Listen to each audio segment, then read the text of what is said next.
Hello. Okay. Hello. How's it Hey. how's it going, Mr. Patriarchy? You good? I am good. I'm streaming on my end for my channel, so I Yeah. think we're ready. Okay, I've got a quick question before we sort of maybe get Yes. into the meat of it. Where did the name Lord of Patriarchy come from? Um.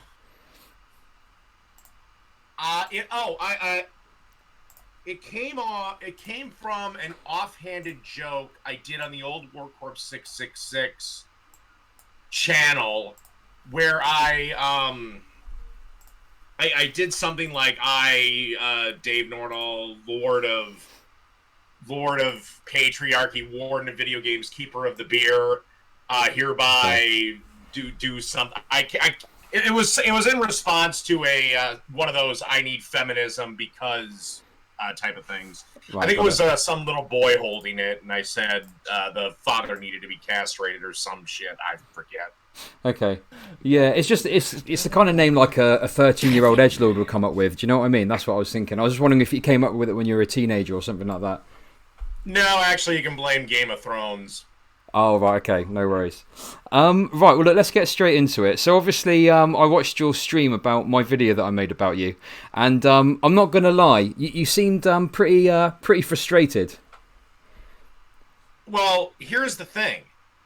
When I debate someone, I'm completely different from when I'm doing a video. Okay, When I'm doing a video, um, I'm way more amped up. I'm way more animated, and it's almost like cutting a wrestling promo. okay, When I'm debating someone, then you're getting a completely different guy because now I'm actually talking to you. okay, got it. When I'm doing a video, it's just I'm yelling at your video.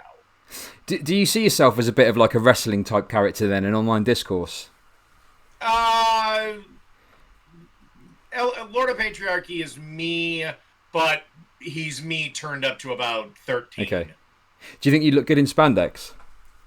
No, I would look absolutely terrible. Oh, right, okay, no worries.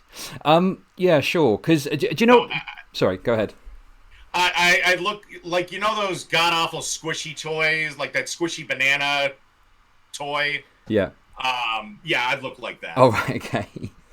By the way, do you know what the term molding means? No, not a clue. Okay, so molding is a combination of bold and molding. It means when you get so mad that you start to go bold. And I just wanted to check, because you seemed so angry in that video you did about me. When you woke up in the morning after that video, did you find any extra hairs on your pillow from where you were so angry and you were molding? Nope. Okay, cool, no problem.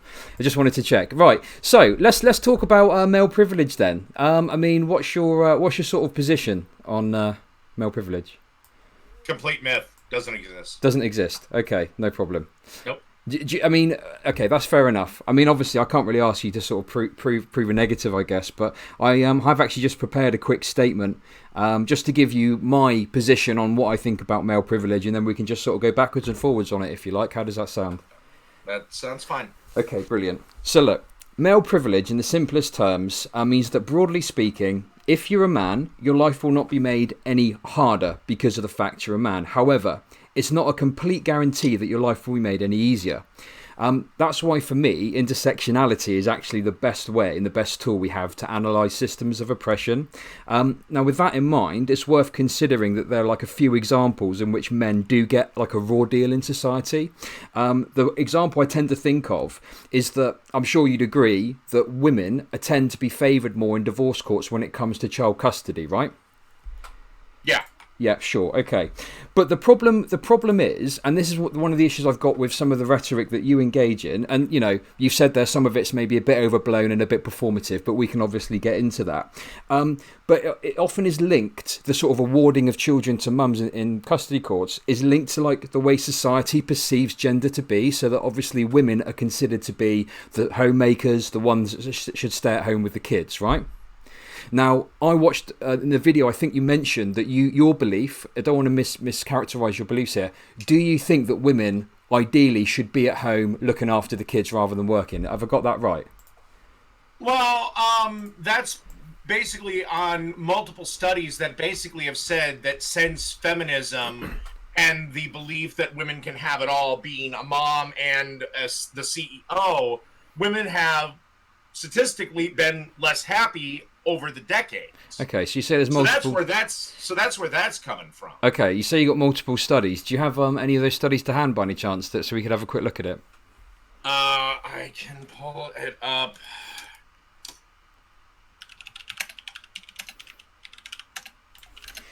Okay, and look, whilst you do that, I just want to say as well, my concern with you sort of, I mean, maybe here's the Guardian. Gains in women's rights haven't made women happier.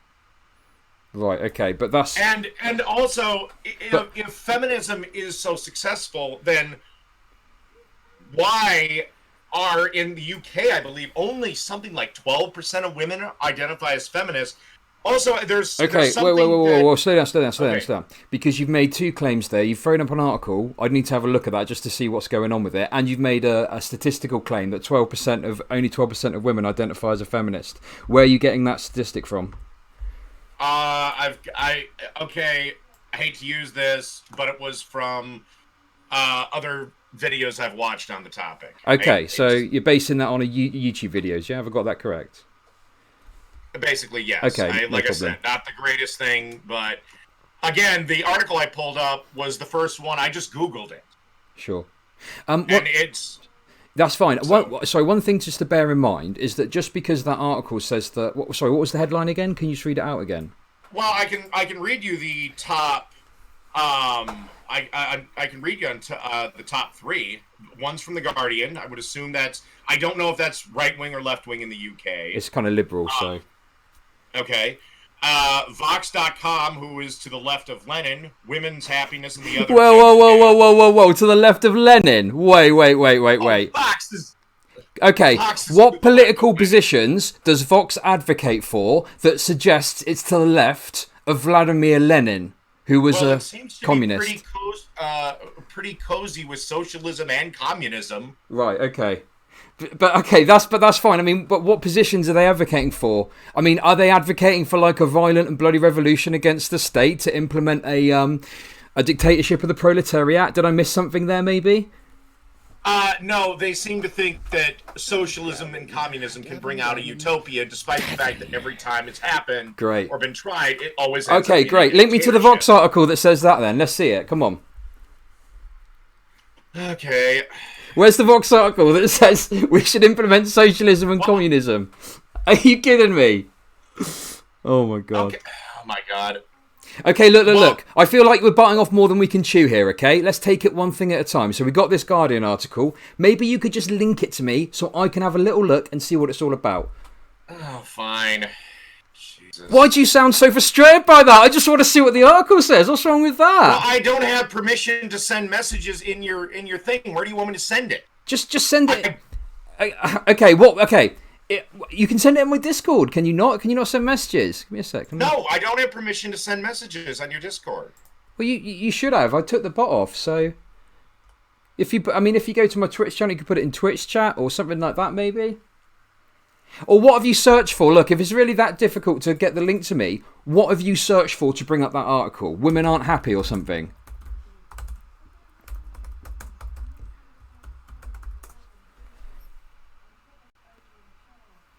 Women aren't happy without a children or a spouse. Women are happy without a children or a spouse. I don't know what article you're looking at. There's quite a few here. Gavin. Oh. Gavin. Hey, sorry about that. I don't know what happened there. Okay. Look. Let's just go. How about this? How about we just go once again? Okay. Just off the top of our heads. Sure. Before we start sending link after link after link. Okay, after so link, you don't want to back up your claims. That's fine. No problem. We'll just go off the top of our heads. Shoot. Okay. You say that women's lives are harder. We've already acknowledged that... Whoa. I didn't, sorry to interrupt. I didn't say women's lives are harder, okay? I said that if you're a man, okay, it's not a guarantee that your life will be easier or harder. There's other factors that go into it, okay? So just saying male privilege... In fact, I would probably agree that just saying male privilege isn't the best way to analyse systems of oppression. You need to look at it with intersectionality, okay? Does that make sense? Not really, but because men still make up the vast majority of homeless, the vast majority of worker deaths, Sure. the vast majority of assault victims, the vast majority of murder victims. Yep. In the court of public opinion, they are usually guilty before a single shred of evidence pops up. So please tell me how I, as a man, have any privilege at all. Okay, so you actually do raise some interesting concerns there when it comes to like sort of men's rights. Now, men's rights is quite a dirty word. I'm sure you'd agree, right? Like, you know, there's a sort of perception that men's rights activists are these nasty pieces of shit, and they, you know, complain and whine on the internet about feminism, and you know they don't have any genuine concerns. Now, I don't necessarily completely agree with that. I just believe that men's rights activists don't always engage in activism in the most effective way. Because let me just give you an example of what I'm talking about here, and it kind of speaks to what you're saying as well, yeah? You're correct that if there's like, homelessness affects men generally more than it affects women. I'm happy to sort of accept that, yeah? So that's why intersectionality is important, because if you just talk about male privilege and the fact that men have privilege over women, well, that doesn't account for the fact that someone could be homeless and a woman could be a CEO for a company, or say like a police officer, right? So if you've got a woman that's a police officer and a dude that's homeless and they interact with each other, I think most people would agree that the woman has the systemic power in that situation, yeah? Okay. So I think that's a fair point to make. However, if a man and a woman were both, if let's say the man wasn't homeless, he was a police officer, okay, so they're both police officers, I think we can agree that sort of career is generally going to be easier for the man than the woman. Do you see what I mean? Okay, but let's flip it. Let's say they're into early childhood care. Then the woman will have an easier career than the man. And why? Making money online is way easier for a woman than a man. Whoa. Hang on. There's a little pivot there. So sorry, you're saying that a woman has got life easier as a child carer? Is that right? As like a mother? Have I got that right? No. What I mean, like a kindergarten teacher, a daycare worker, things like that. It's a childcare worker. That's not mom. What? See, hang on. Sorry, I misunderstood. So you're saying that job's easy? Is that right? I'm saying it's easier for a woman. No daycare facility would hire a guy. Okay. What are you basing that on? The idea that like no daycare. Name me a daycare system that's predominantly run by men. You won't find it. Well, no. Hang on. You're making two different arguments there. Because on the one hand, you're saying I don't know that that they would hire men, and now you're saying that they're not run by men. Those are two different arguments, right? Like, because I'm sure we can agree that daycare centres and childcare, there are some men that work in those industries, right? Surely we can agree on that. I would maybe one, but typically no.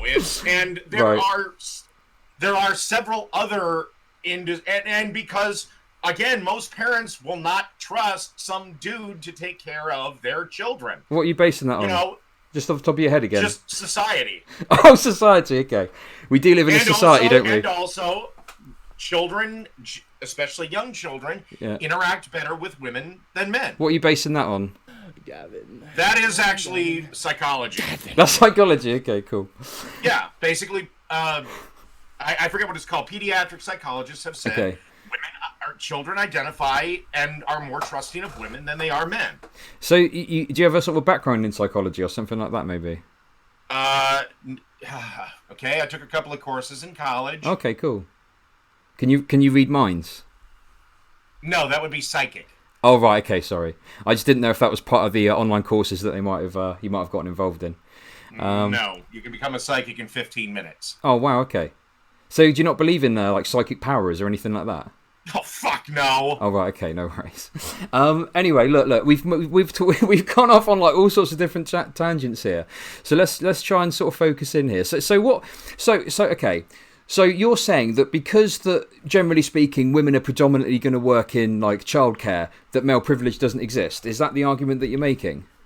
No, I'm saying is that generally speaking, in society, men are no more privileged than women. If anything, it is the reverse. Okay, so women are more privileged. But it's not anything major. The Right. ways women are privileged is the way that basically, like, okay, if you're at the grocery store. Yeah, okay. And I'm at the grocery there's a store. fire. We live in a society and I'm at the grocery store. Go. Okay. And the grocery store is on fire. Yeah. As a man, you're expected to leave after the women. Despite Right, the fact okay. that we're just as flammable. Okay. Sorry. But my point is that there is no... Men are no more privileged than women. The idea that we are is a myth. Okay, look. Just to go back to your example that you gave about the fire, okay? So, like, I've worked in... I mean, maybe the law is different in the US and there's some sort of legislation that says the dudes have got to leave after the women. I don't know. I'm not familiar. Maybe it's a state thing. In any case, in my places that I've worked, the rule was, if there's a fire, everyone leaves together in an orderly fashion based on kind of where you sit. It's not like wait, you're a man, go over there and wait until the women have left. Right? Like... While the rule is everybody leaves in an orderly fashion, Yeah. again, society will judge a man a coward if he pushes his way in front of a woman. Right, okay. I mean, that's fine. I mean, that's your opinion, right? Like, that's your belief that that's what society says. But, like, do you have, like... I mean, I know we're going off the top of our heads, but apart from just saying we live in a society, I mean, do you have anything at all to back up this concept that, like... It's kind of unusual to me, this idea that men have to leave after the women. Like, I've never Really? You've never heard of chivalry? Gavin. Well, yeah, I've heard of Because we're physically more powerful. Right. So the idea is that if if shit goes bad, we have a better chance of getting out of it than ladies do. But look, here's the thing, right? So you're not happy with that situation, that, like, the concept is... I'm just saying is that, you know, feminists love to bitch and complain about male privilege, about how our shampoo costs less than their shampoo. But when, like, the shit hits the fan, the most staunch, ardent feminist puts her hair in pigtails and says, "Save me, I'm a girl." Hang on a sec. I didn't realise that you're a feminist, Lord of Patriarchy. This is incredible to me. I'm very impressed. No, I'm an anti-feminist. But you've just made a feminist argument that, like... Did you hear? No, and I said they whine and bitch. Lord of Patriarchy is a feminist. You heard it here first. They whine and bitch. No, because the point you're making about how that society sets expectations for different genders, okay, in that men are expected to be brave and chivalrous and women are to be protected, this is not only something that feminists talk about, it's something that feminists are against in principle. They want to equalise that. So in a feminist society, let me finish, in a feminist society, right, men and women would be expected to leave in an orderly fashion at the same time. So that would correct the problem that you're concerned about. I'm not concerned about it. In fact, I think men should be the last to leave and save the women. Right, okay. I'm just saying that if we want to talk about privilege, again, I'm the one, and again, take the draft. Can I just ask? I don't know if England have it. I don't know if England has it. Okay. But I'm expected to fight and die on a rock. Yeah. They're not. Okay. Well, look, I'll say that, like, my position on the draft is that either there shouldn't be a draft or that men and women should both be beholden to the draft, okay? The idea that, like, it's feminists that are saying the men should fight and the women shouldn't is a complete myth. Have you actually spoken to any feminists before? Yes, several times. Right, okay. And as a matter of fact, there was just an article printed that there were, because of the beverage bug outbreak. Right. There was talk about some countries instituting a draft to basically help coordinate relief efforts. It wouldn't be like a military, like a standard war, but feminists were complaining about having to register for the Selective Service. Oh, right, okay. Have you got any examples of these feminists complaining? Oh, again, do I have... Or are we just going off the top of... Are we just making stuff up? Okay, so, that's fine. Okay, let's listen. You say there's feminists that are complaining about it. I saw more feminists saying that they're happy with it. So there we go. There we are. I win. I win that one, yeah? Fine, if you want to Good stuff. Okay, because we're going off the top of our heads, right? So I can just say, there's more feminists that like it, so that's good. All right. So yeah, come on. What else have you got for me? What else have you got for me? Well, look, you're the one that got really mad and were like molding over my video. I mean, you seem very upset. I was really concerned about your well-being. I actually made a video and I made an appeal for someone to go and knock on your door and make sure you're okay afterward. Oh, I was just fine. Okay, no worries. Yeah, it looks like you'd sunk a couple of beers as well. Yeah. Okay. How are you feeling? Were you feeling a bit drunk then, or?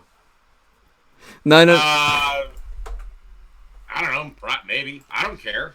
You don't care, no? Don't you think that, like, as a professional streamer, you've got, like, a duty to, like, at least be... I'm not a professional streamer. Oh, sorry, I didn't realise that. I thought you were a professional streamer. I had no idea. Nope. Okay, no worries. So what is it? Just a hobby for you then? And also, I'm not really... I'm not a professional streamer. I don't take my streams all that seriously. Oh, right, I'm just there to have fun. Oh, that's strange. From watching you like get really mad over me and call me a faggot numerous times, I thought that you were like taking it really seriously, to be honest. Oh, by the way, do you know that I'm not LGBT? Like, I'm straight. Do you realise that? I figured that. Okay, no worries. To me, faggot isn't a slur for gay people. Oh, it just right, means okay. asshole. It just means asshole. Okay. So we just make up new meanings for words now, yeah? Words mean what you want them to mean. Okay, so like that's the absurdity of the argument that words are violence, words hurt, words are this. No, words are meaningless. Right. Okay. They only have the power that we assign them. Sure. Okay. So so what? So do you think we should be able to use like the I'm not going to use it on the stream, and please don't use it because it's against terms of service. Do you think we should be able to use the N slur, for example? It only has the power that we assign it. Would I use it? No. Okay. That's good. Just me. So you're not going to use racial slurs? Phew, thank God for that. At least you got some principles, hey? So if words are meaningless and they only assign the meaning we give to them, why wouldn't you use it and just say it means asshole? Well, again, I can mean it. I can because okay, they only have the power that we assign them. So if somebody calls you a nasty name, then it's up to you if you get hurt by that. Okay. Okay. Sure. So why don't you just call? Sorry, you go ahead. The difference is there's a difference between a gay guy and a faggot. Right. Okay. What's the difference to you? A gay guy is a normal guy that just men, and a faggot is somebody that has. Basically, to me, it just means asshole. Right. Okay. I don't know how it changed for me, but that's just the way it is. Right. Okay. But yeah, you haven't got a consistent position there, because you say on the one hand that you're okay using homophobic slurs and you assign a different meaning to it, but you're not happy to use racial slurs and just assign a different meaning to it for reasons that I can't really understand. Do you understand that's an inconsistent position? Maybe, but it's my position. Okay, so you're happy just to be completely inconsistent, yeah? Again, consistency is somewhat overrated because I take everything individually. Yeah, okay. Like, I can literally have two scenarios and that are almost identical and come to two completely different opinions. Brilliant. Good. Consistency is overrated. That's a very interesting take, but thank you for shedding some light on your... Well, okay. Let me ask you this. Yeah, sure, go. Okay. Let's say, are you pro-gun or anti-gun? Yeah, I'm pro-gun. Okay. So I assume that if you believe that if somebody breaks into somebody's house, they have the right to shoot them. I wouldn't. It depends on the circumstances. Like if someone breaks exactly. Yeah, sure. That's my point. I apply a standard, but all it takes is take two guys. Yeah. Both get their house broken into. Sorry, do they both live in a society? I don't know. They live in Little House in the Prairie. Okay. I don't care. Cool. And one guy shoots, and they both shoot the guy in the leg. Yeah, okay. I'm listening, okay. Yeah. Yep. One guy calls 911. Okay. I would say that's clear-cut self-defense. Okay. Guy two puts another round in, let's say, the guy's knee, crippling him for life, I would say that guy's guilty of assault. Right, okay. One detail changed it. Okay. Right. Okay, so we're now talking about like house break-ins. I'm trying You're the one leading this discussion. We're supposed to be debating male privilege. Well, yeah, I mean, I'm just going where you want to go. No, sure, but we were talking about slur usage, and then you were telling me about these two dudes getting their legs blown off. Like, I'm a bit confused about how we got here, but I guess you're trying to say that, like, but here's the thing, okay? It's one thing to have a position, like, for example, okay, I'm pro-gun. However, I have a nuanced position on that as a political issue, okay? So, I mean, we don't have to go into that. That's going off on a bit of a tangent. But, like, slur usage, I just kind of just don't use slurs that I think will upset people. Like it, and it's quite easy to do so. And your kind of argument, I don't understand how, like, the idea that the F slur means asshole and the N slur can't be said, but it can have whatever meaning you want. Like, I'm just very confused right now. Can you understand why I'm confused? Maybe it's because I grew up at a time when you could use that as a joke. Right. Okay. I mean, I did as well. I'm assuming I'm a lot older. I mean, yeah, you certainly look a lot older than me. I'm 38. How old are you? I'm 33. So, oh, wow. So yeah, you're actually, I mean, to be honest, I thought you were older, but there we go. So we are actually a fairly similar age. So we both grew up at a similar time. Where slurs were the norm, right? So, I mean, look, if your position is genuinely that you think calling people homophobic slurs is okay, but, like, racial slurs isn't, but you think the words can mean whatever you want them to mean and we shouldn't have power over them, then that's fine. Let me put it another way. Okay. I'd be fine with it if it was in the context of a clear-cut joke. Sure, okay. Right, so you're fine, okay. So you're fine with... Take Blazing Saddles, for example. Yeah. Okay. Or History of the World. Yeah. Or there's the infamous Joe Rogan stand-up thing. Okay. I can't remember the name of it. Where he's yakking about words you can never say. So there's that. I mean, you would agree that you would never be able to get Blazing Saddles made. Because of all the PC outrage shit. I wouldn't say that necessarily. I think there's still quite a lot of quite controversial comedy that's made in the modern day. I just think... Sorry. Like what? Okay, so a quick example off the top of my head would be a film called Four Lions. I don't know if you've ever heard of it before. It's a British film. I have not heard of it. Okay. Is it available on Netflix? I don't know what platform it would be available on. I mean, it was made 10 years ago. Is that recent enough for you, or would you be wanting something kind of more recent than that? Even? I prefer something within the last couple of years. Just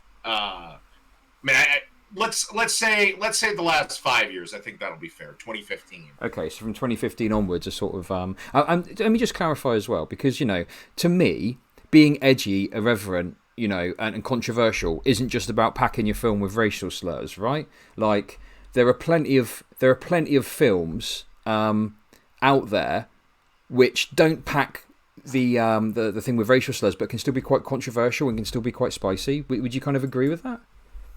Or is it the fact? Yeah, you don't have to pack it in. You do. The number one thing is, it's funny, but isn't it funny that you can slur white men all you damn well want and no one cares? Again, if they made Blazing Saddles, which is a hysterical movie, sure, today, there would be an absolute uproar. But it's perfectly fine to have men in particular, and particularly white men.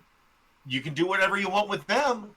But hang on, you've made two different arguments, because on the one hand you've said a film like Blazing Saddles couldn't get made today, but then on the other hand you're saying a film like Blazing Saddles, there would be uproar if it was released today. So which is it? Is it that it wouldn't be released, or that there would be an uproar about it?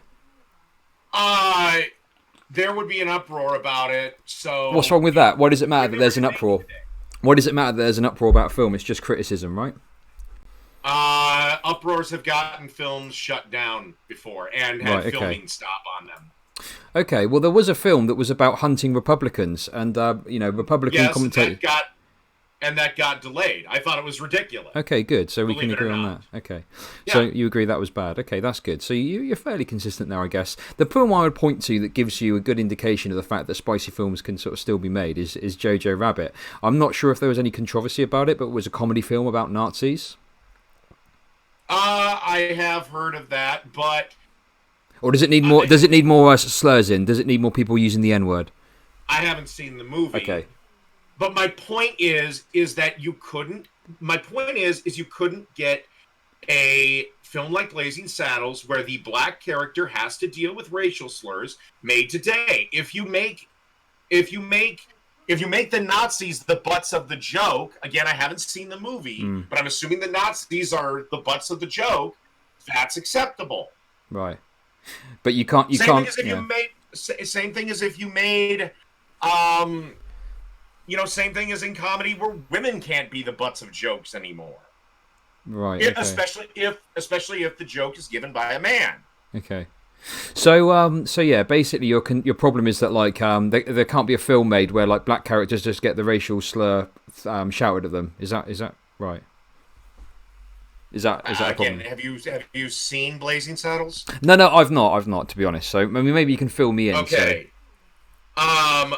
He does get it hurled at him, but it's done in a very comedic way. Okay. Yeah. And at the end of the film, the town wants him to stay, and everybody's happy. Okay. Yeah, I mean, like I say, I've not seen Blazing Saddles. I've seen some other Mel Brooks stuff. So, I mean, I don't know. The thing is, for me, is obviously it was made at a different time, right? So, of course, like, there's going to be more racial slurs and stuff in there. But, like, what I don't understand is this concept that if a film comes out, there's uproar about it, and that's a problem. Like, why? Like, if you're really that upset by criticism or something, why don't you just ignore the criticism and enjoy the film? Because it's still available, right? While I would make it and not give a crap about the criticism. Well, you just spent a bunch of time complaining about it, so it sounds like you do give a crap. Let me make my point. And okay, then go on, sure. The problem is the people in Hollywood, when they see the uproar, like you couldn't get Silence of the Lambs made today either. Right. Okay. I mean, there's lots. Okay, go ahead. Because they are so afraid of losing a nickel that they will just pull the film amid the controversy. I mean, okay. Do you remember the Scarlett Johansson controversy? I think it was a couple of years ago. Right. What was where that? she was she was set to play, I forget what it is. It was some transgender like a madam or something like that. I think she was the head of a brothel. I forget. Anyway, Scarlett Johansson's obviously not trans, and there was a huge uproar because they wanted a trans actor. Of course, there are no famous trans actors, so the movie wouldn't make any money. So the movie just died in pre-production. Yeah. Do you know what? Are you a gymnast by any chance? No. Because the amount of pivoting, take one look at me. The amount of pivoting you do is incredible. You seem pretty flexible, so I just wanted to check that. Well, okay. Do you believe that a non-trans, a cis actor or actress, can play a trans character, or do they have to be a trans actor? I don't think. I think that like you can hire anyone to play any role you want in very broad terms. Okay. However, I do think that like representation is quite important in media. And I'll explain why. So we're both like cis white dudes, right? Yeah. Now, throughout our whole lives, we've been spoilt for representation, right? Like you can literally, any film, you will have a character that's positively portrayed, like a white male cis character is positively portrayed, right? In pretty much every film you've ever seen. Yeah? No.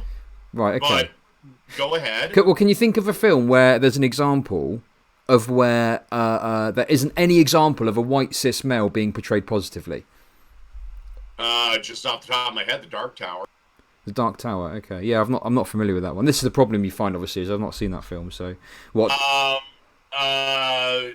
The mini-series Roots, 12 Years a Slave, right. Glory... Well, hang on, but I know I've seen 12 Years a Slave, and that's not true. There is a white character that is portrayed positively, because he actually helps the character, I can't remember the name of the character, leave slavery. So, whilst I don't know the other film. So you're saying that there's no positive examples in 12 Years a Slave, and that's just, I know that's wrong, okay, because I've seen the film. But the vast majority of white people in there. But that's different though, because you said that it's a film. I'm asking for a film where there's no examples of that. But that's the point that I'm making to you. Okay, is that we're here picking our brains to think of the small examples of films, or where maybe perhaps there is an example where no white cis men have been portrayed positively. Yeah, but that is like the exception to the rule. The vast majority of films, there is at least, if not loads more, cis male dudes that are portrayed, white dudes that are portrayed positively, yeah?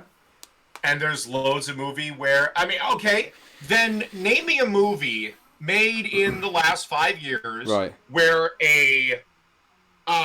where any person of color is portrayed negatively, where they're the villain of the movie. Just the villain. The closest you're going to get is Thanos, because he was purple. I mean, okay, look, I'll be honest with you. Like, I'm not really into films that much anymore. But I mean, one example, and I don't know how much you'll think about this one. What about Black Panther? That had a character that was black, that was a bad guy in. Had a couple of them. With the exception of, I think, one character. I think the entire, and I haven't seen Black Panther to be fair, but I only think one character was white. Everybody else in that movie was black. So yeah, the villain's going to be black, but he was also beat by the black hero. Right, okay. Just not for nothing. I mean, it's the same thing as like... he was the main villain in the film, though, right? Like... Yeah. And also, Black Panther did primarily have like a lot of black cast members, but there were white characters as well, right? And there was obviously... I think there was only one. No, I haven't seen the movie. I have not seen... Wait, how come you didn't... Can I just ask, why didn't you watch Black Panther? I haven't had time because I have this thing called a job. Oh, right, and, okay. I'm a little bit more like you. I'm a little bit more into video games these days than movies. Well, look, we're kind of moving away from the point. The point I'm trying to make to you is this, okay? We're supposed to be discussing male privilege, and now we're talking about representation in Hollywood movies. What? This is why I said this is more of a conversation than a debate, because this always happens unless we have a moderator. Yeah, sure. And, I'm happy to have a free-flowing discussion. That's not a problem. But look, the point I'm making is that, let's say we just agree to disagree on the 5-year thing. Or I could even say, hey, maybe you're right. Maybe there hasn't been a massive amount of black characters that have been presented in the battle in the last 5 years. And we put that to one side, okay? Now let's look from 2015 before, over the past 30, 40, 50, 60 years of cinema. And I'm sure you would agree with me that the vast majority of characters are white, straight, cisgender, and are portrayed in a positive light, except for obviously the bad guys, right? Like, you can pick out examples, like, you've got, like, Ellen Ripley, for example, right? Or you've got some of Samuel L. Jackson's characters and things like that. But in a broad kind of appreciation, you can look at any film or TV series and you will see someone that represents your identity on the screen show positively. Do you know much about 1970s American cinema?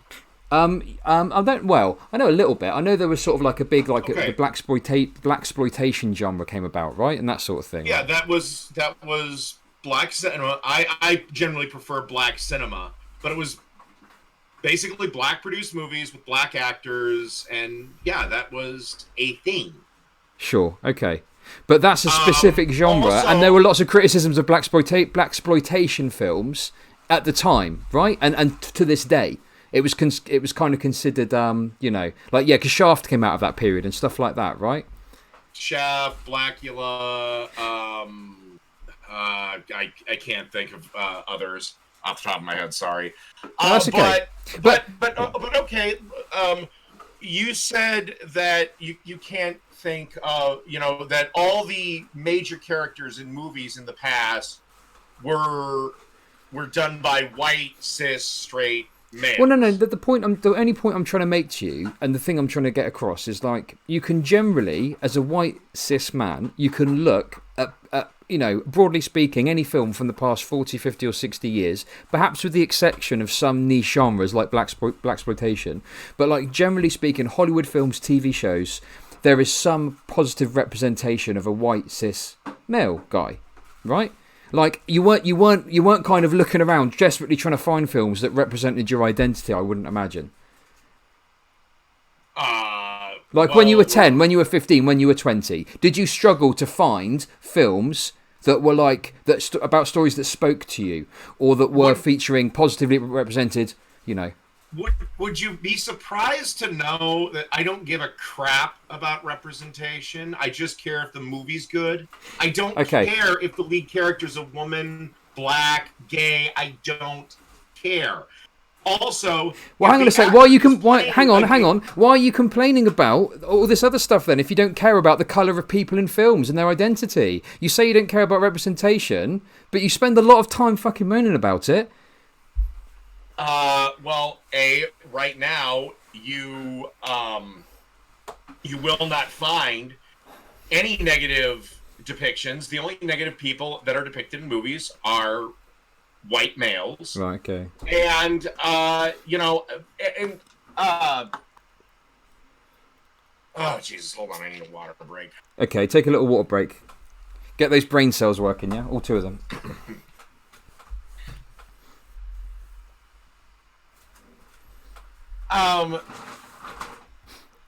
So you can.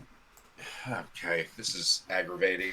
Cole, let's chill out. Look. If we need to move on, and you know, we can kind of leave that subject there. I think my chat is saying move on because they're getting bored of us talking about cinema. All right, let's move on then. Okay, look. Let's go back to sort of. I tell you what. Let's go back to my video about you. Okay. Now, I think you did. To be honest, you did make some fair criticisms of me in that video because. When I saw like your channel and heard about you, I just thought you were like a kind of joke character. I thought you were a parody, and I just kind of ignored you because I thought, damn, this guy's just like doing a sort of satire or something like that, right? But then I found out like about your content a bit more, and I realised that you're a serious person, aren't you? You mean, do I believe what I say when I make videos? Well, no, what I mean is, like, you're not playing a character, are you? Like, this is kind of, I mean, it might be a bit overblown, but this is genuinely who you are, right? About 99, 95. I generally believe what I say in the video. Okay. But yeah, I'm a little more over the top, and yeah, I'm way more profane when I'm making a video than I am in normal life. Yeah, okay. Well, look, because to be honest, when I started watching like your video, I thought you were kind of a joke, so I didn't really take you seriously, and I just mocked you for the whole video, and I didn't, you know, to be honest, didn't really address your points. I just thought, this guy looks like a complete schlub and a complete moron, so I'm just going to mock him, and it's only after I realised that, damn, actually, this dude is actually trying to make serious political points, right? So, you know, my apologies for not taking you seriously, I think is the point I'm trying to make here, okay? And my apologies for not refuting your points. Well, I mean, that's fine. But when I make a video, I'm also trying to be, at least for my audience, entertaining, and they've come to expect me to be this over-the-top, kind of boisterous guy. And that's just kind of what I work myself up into. Right. I'm generally trying to refute the point. Okay. But... And, you know, live streams are just kind of me free-flowing a little bit. Yeah, you call it shooting from the hip, right? Do you see yourself as a bit of a cowboy? No. Okay, no problem.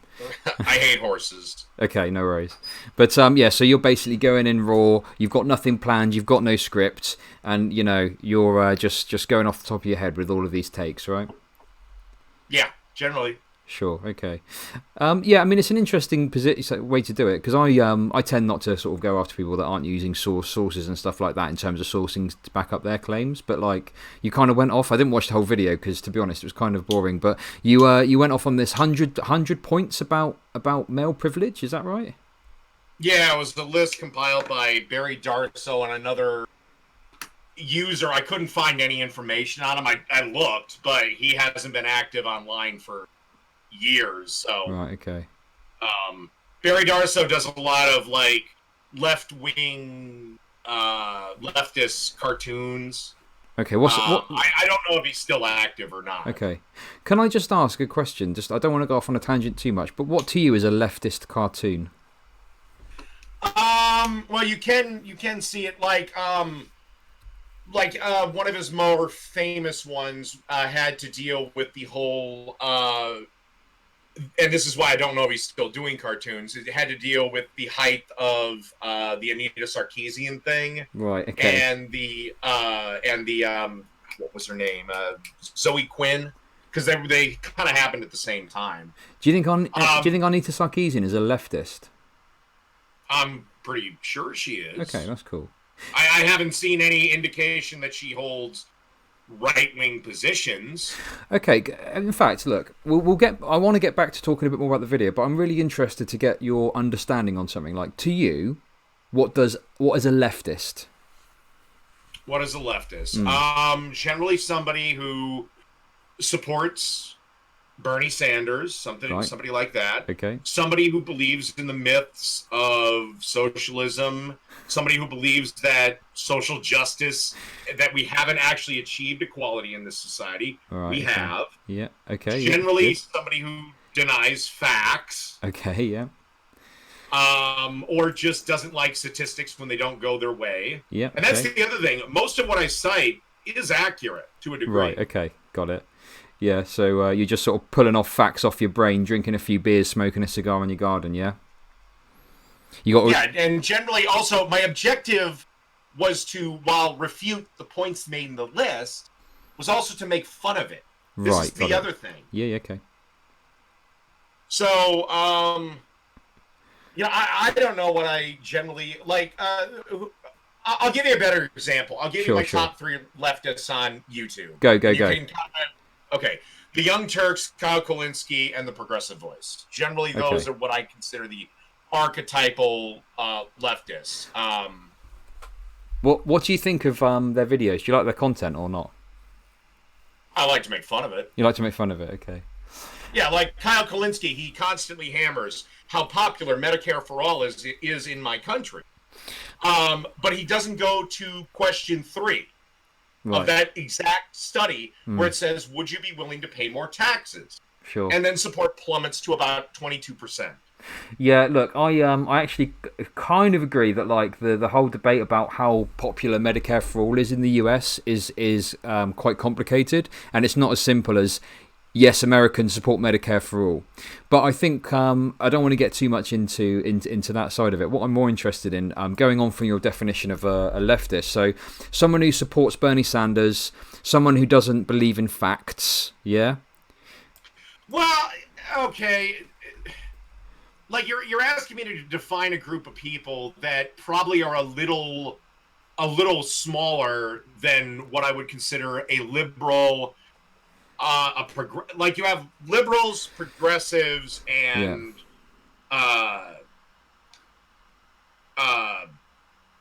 then I would say leftists. So you got liberals, progressives, conservatives, and is that like the 3 political ideologies then? No, okay. There's a lot more. There's a lot more than that. Okay, no worries. Like me, my political compass test, I'm slight right libertarian. Slight right libertarian. Okay, slight right libertarian. That really rolls off the tongue, doesn't it?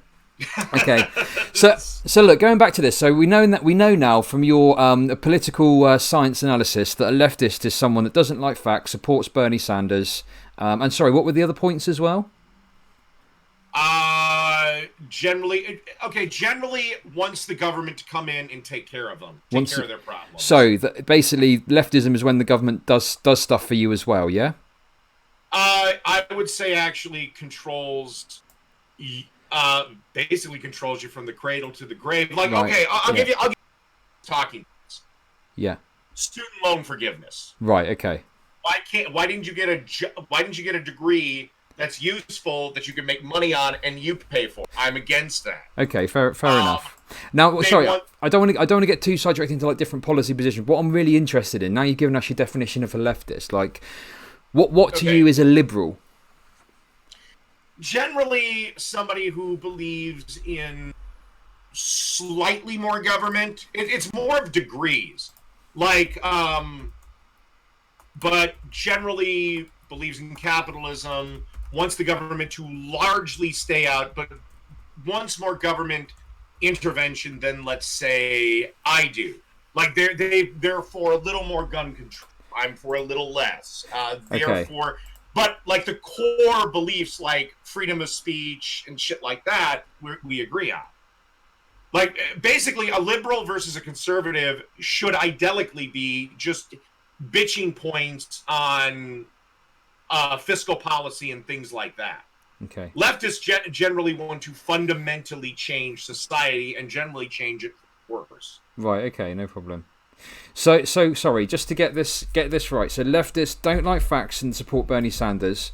Liberals should only really be bitching with conservatives about a few basic points, like maybe a little more gun control. Right. What do you think? What do you think a leftist is? Well, look. I mean. And to be fair to. And to be completely fair and criticize myself, I may use that term a little too flippantly. Okay, good. Well, it's good. So yes. that may be, but generally, I wasn't going to go after you, and then I was like, fuck it, it's a live stream, I'll just do it. Sure, okay. Well, look, the way I describe it, and the thing is, you need to bear in mind, everyone's definition of leftist is different, particularly on the left, because one thing I will admit is that us lefties, we like to get into fights with each other online sometimes, right? And I do think the meme of like the left eating itself is a bit overblown, but I think certainly I've seen a couple of bit of bickering online, shall we say? Yeah.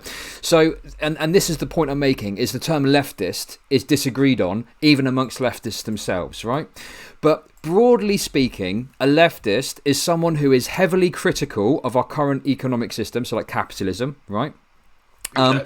The thing is, there's different ideologies within leftism. So some leftists, you're right in some ways, in that they believe in a strong state to meet the requirements and the needs of the working class, and the state should be sort of focused on that, right? But also there are like anarchists. So anarchists believe the opposite. They believe that the state is actually harmful and what's called an unjust hierarchy, and it should be like abolished, and we should run society very differently to how we run it at the moment, right? So like, it's quite difficult to specifically define it to give credit to you, but I kind of disagree with the idea that like a leftist is someone that like supports Bernie Sanders. And what I really disagree with is the idea that leftists don't believe facts. Like, why do you think leftists don't believe facts?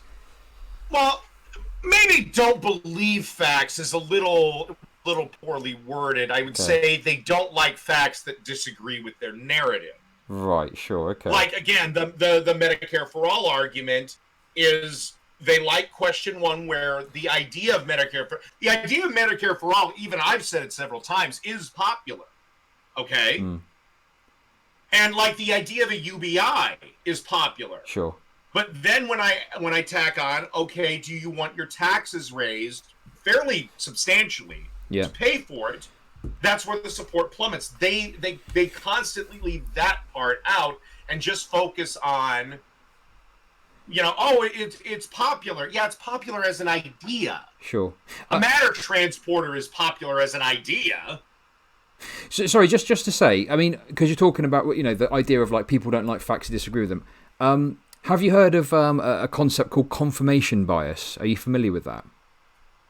Yeah. Okay, so, I mean, all of us, and this is something we all have to work against, all of us, okay, we want to believe the things we read and the facts we engage with that support our positions. And it's kind of like something that's in a way, you can't stop yourself from doing it automatically, right?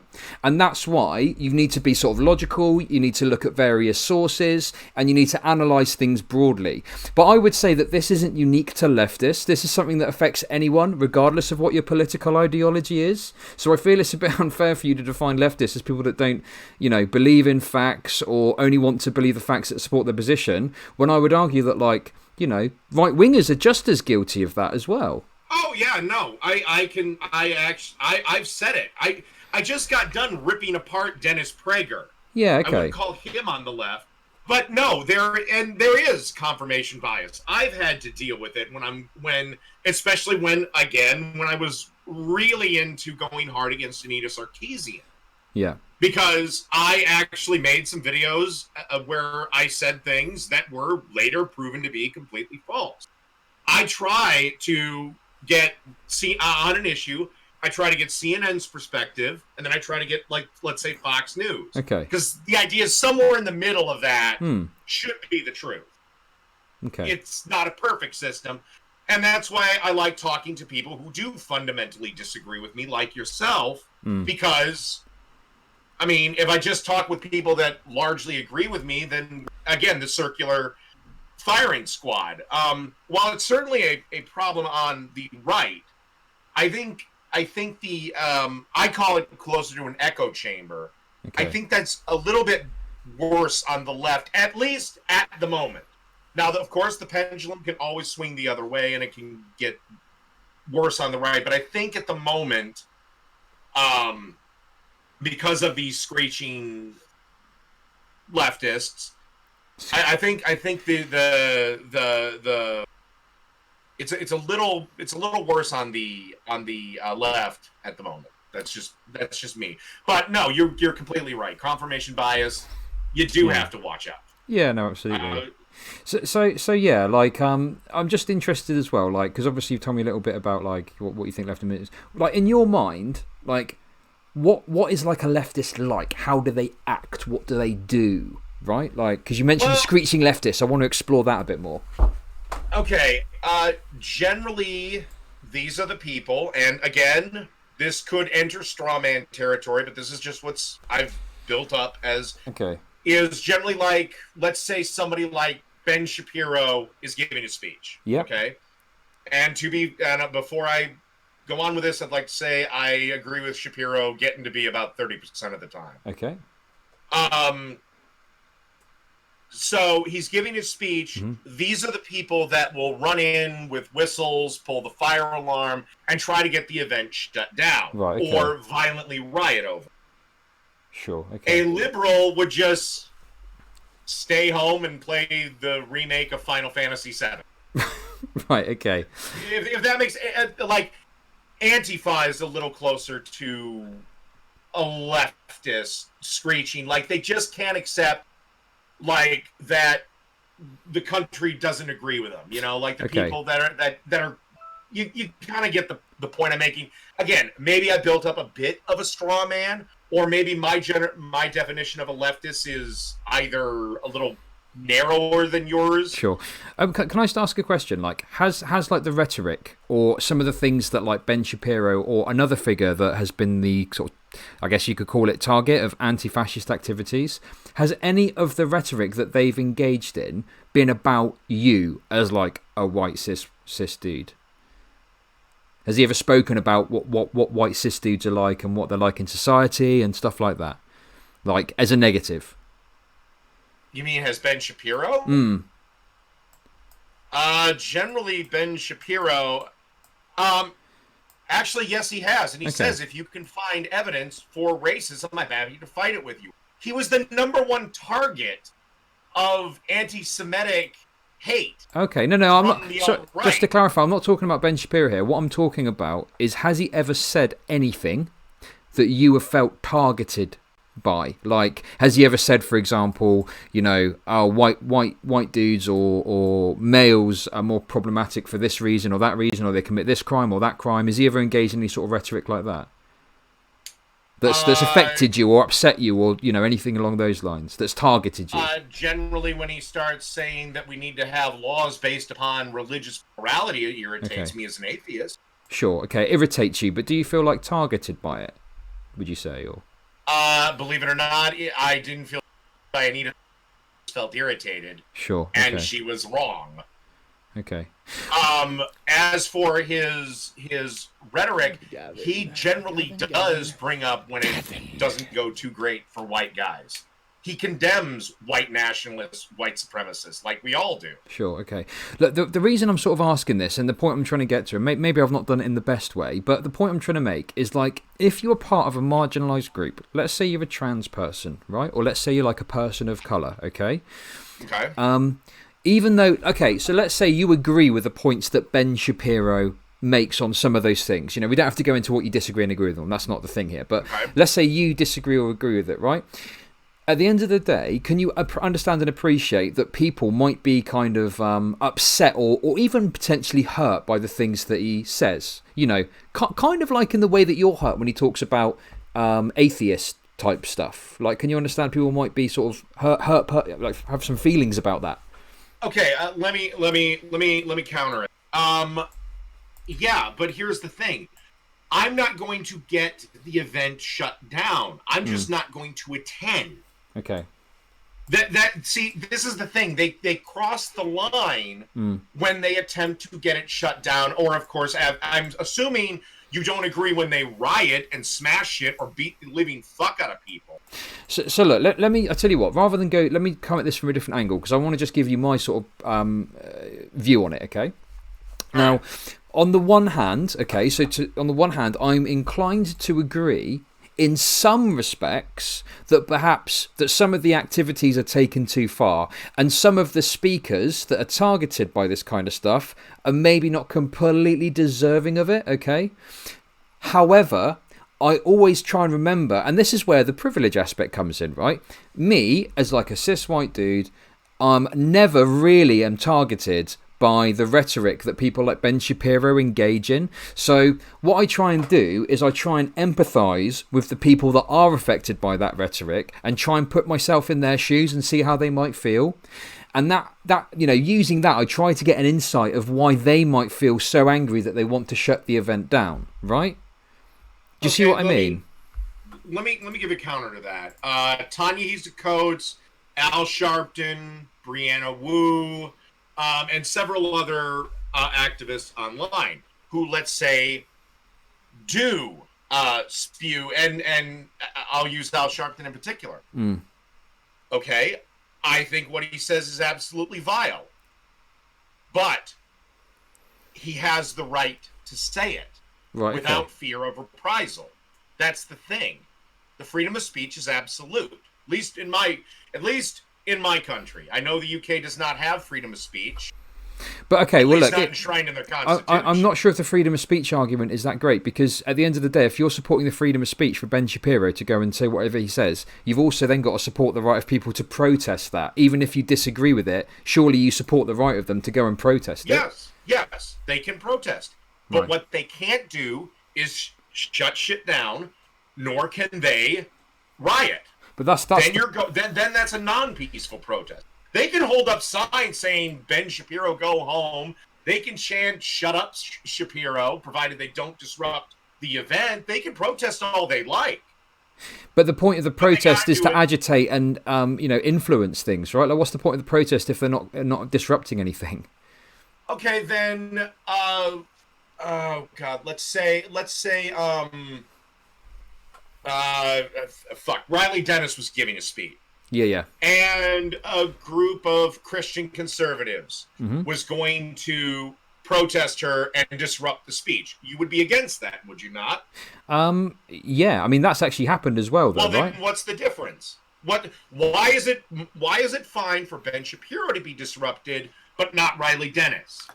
Well, I mean, I would support the right of the protesters to engage in their right to free speech. But one thing that I would sort of point out as well is the rhetoric that, say, Riley Dennis engages in, which is broadly speaking supportive of trans rights, is very different to the kind of rhetoric that Ben Shapiro engages in, which broadly speaking is anti-trans rights.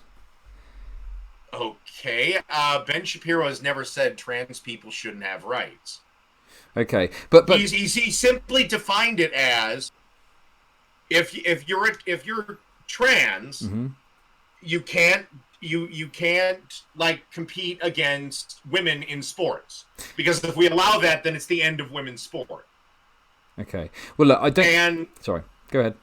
And because we have not, as a society, come to a consensus over what is a trans person at the end of the day. Because right now it's basically, if I say I feel like a woman, then I'm a woman. And then you get things like Fallon Fox, if you know anything of that. Well, look, one thing, look, I'm it's not that I don't want to have this conversation with you. It's just me personally. I'm sure you would agree that the idea of two cisgender dudes talking about trans issues, don't you think trans people, I'm not saying we're going to, get a trans person in as a token to sort of discuss this, but I always feel that trans people should be involved in that conversation as well, right? Don't you think it's fair that trans people should be involved in conversations about trans rights? Well, yeah, and the last time that happened to Shapiro, the trans person threatened to beat the living fuck out of him. Right, okay. Oh, the reference in that video? Yeah. Okay, well, I mean, in reference to that video, Ben Shapiro repeatedly misgendered them and called them called the woman sir, right? Like, you understand how upsetting that can be for trans people, surely. Yeah. Okay. But sure. Ben Shapiro is still under no obligation to use their chosen pronouns. Okay. I mean, I would, and he has softened that over the years. You know, just so you know. But you know, the idea that a man can be a woman is, at the end of the day, a little absurd. Biologically, you're still the gender you were born. You know, and just so you know, I mean, I inherently disagree with your position. You know, I think that your comment that, like, being a man being a woman is absurd is kind of not in line with any. I mean, here's the thing. I'll use their preferred pronouns if I know them. Okay. I don't care if they want to live as a woman. Go out with a dress on. I don't care. But at the end of the day, when, like, let's say they want to step into cage fighting, well, then I got to raise my hand and go, no, biologically, they're still male. Okay. I mean, look, what I'd say, and I mean, to be honest with you, I don't feel that neither you nor I are equipped to have a conversation about trans athletes in sports, okay? I mean, have you got any background in biology or sports science or anything like that? Any training, any education? Watch Fallon Fox's fights, and you'll wait. No. I asked if you've got qualifications, not if you've watched a fucking fight on TV or whatever. That's completely different. You can't just just because you're watching a boxing match, you don't know how to do fucking boxing, or you don't understand biology, right? Surely you agree with that. Would you agree that men are physically stronger than women? Yes, broadly speaking, that's correct. Okay. That does not change because you cut your dick off. Okay, I mean, first of all, bone density. Okay. Let me finish my point. Go on then. Bone density stays the same. Musculature stays the same. Lung capacity stays the same. Right now, there's a Supreme Court case to try to get, basically saying that if you want to run in track, so a non-contact sport, you have to go with your birth gender. Okay. Because what's happening is guys are saying they're girls and beating the living crap out of them on a track field, costing them scholarships. And again, if we go down this road, you're not going to see women's sports. Okay. Well, look. Here's one thing I want to push back quite severely on your points here. Firstly, you said that a man cutting their dick off doesn't make them a woman. Okay. What makes a man a woman is them saying they're a woman, and that's it. They're a woman. Okay, that's how gender works. And secondly, in bottom surgery for trans people, they don't cut the dick off. The penis is inverted in order to make it a vagina. So what you said is just factually wrong, basically. In terms, you've given me quite a lot of examples there. So do you think that people should have to compete in the sport or category that aligns with the biological sex that they were born as? Is that right? Generally, yes, and I'll give you another example. Well, no, wait. You've given me... Whoa, hang on. Right? You've just given me loads of fucking points and you want to add more on top. No, here's a point I'm going to make to you, okay? So, you think that people should compete as the biological sex they were born as, okay? Well, how do you respond to the case, right, where there was a trans man who was born as they were assigned female at birth, okay? And they're now a trans man, so they're on testosterone. They weren't allowed to compete with other men in the men's category. They were forced to compete with other girls, okay? And they absolutely dominated them because they're obviously on testosterone and it's had a significant impact on their body. Like, with your position, how do you account for trans men dominating women because of the testosterone and because of, that sort of thing? How do you account for that with your position? Basically, they would be on what would be the equivalent of steroids, so they would be like a woman that was taking a PED.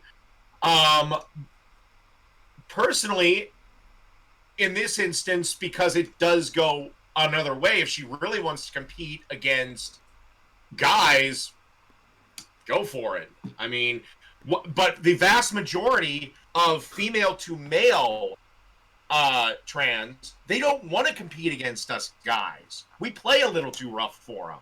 They still want to compete against girls. Okay. And they still get killed by their cis male counterparts.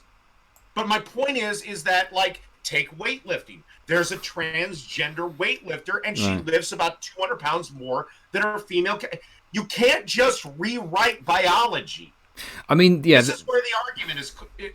No. No one is saying that you can rewrite biology. Okay. The argument is very simple, and the thing is, you're really showing a lack of knowledge on this subject, because you're suggesting that, like, a trans woman, okay, that's taken estrogen. Like, do you understand what estrogen does to someone? Yes. Okay, what does it do? Okay. What does estrogen do then? Tell me. Basically, it makes your features more feminine. It makes your features more feminine. Okay, what else? Okay, but even if it does. No, wait. What else does it do? What else does it do? What does it do to your body? It's a simple question. You said you know what it does, so tell me. I believe it does lower bone density a bit. But okay, they're still biologically stronger, and that, from what I know, that's about it. Right. Okay. So basically, it makes you look more feminine, and it lowers bone density. Is that the only things it does, from what you know? Yeah. From what I know, okay, yes. Do you have any background in this? Have you studied it? Are you a doctor? Does it grow a uterus? What's that got to do with anything? I'm asking you what it does do, not what it doesn't do.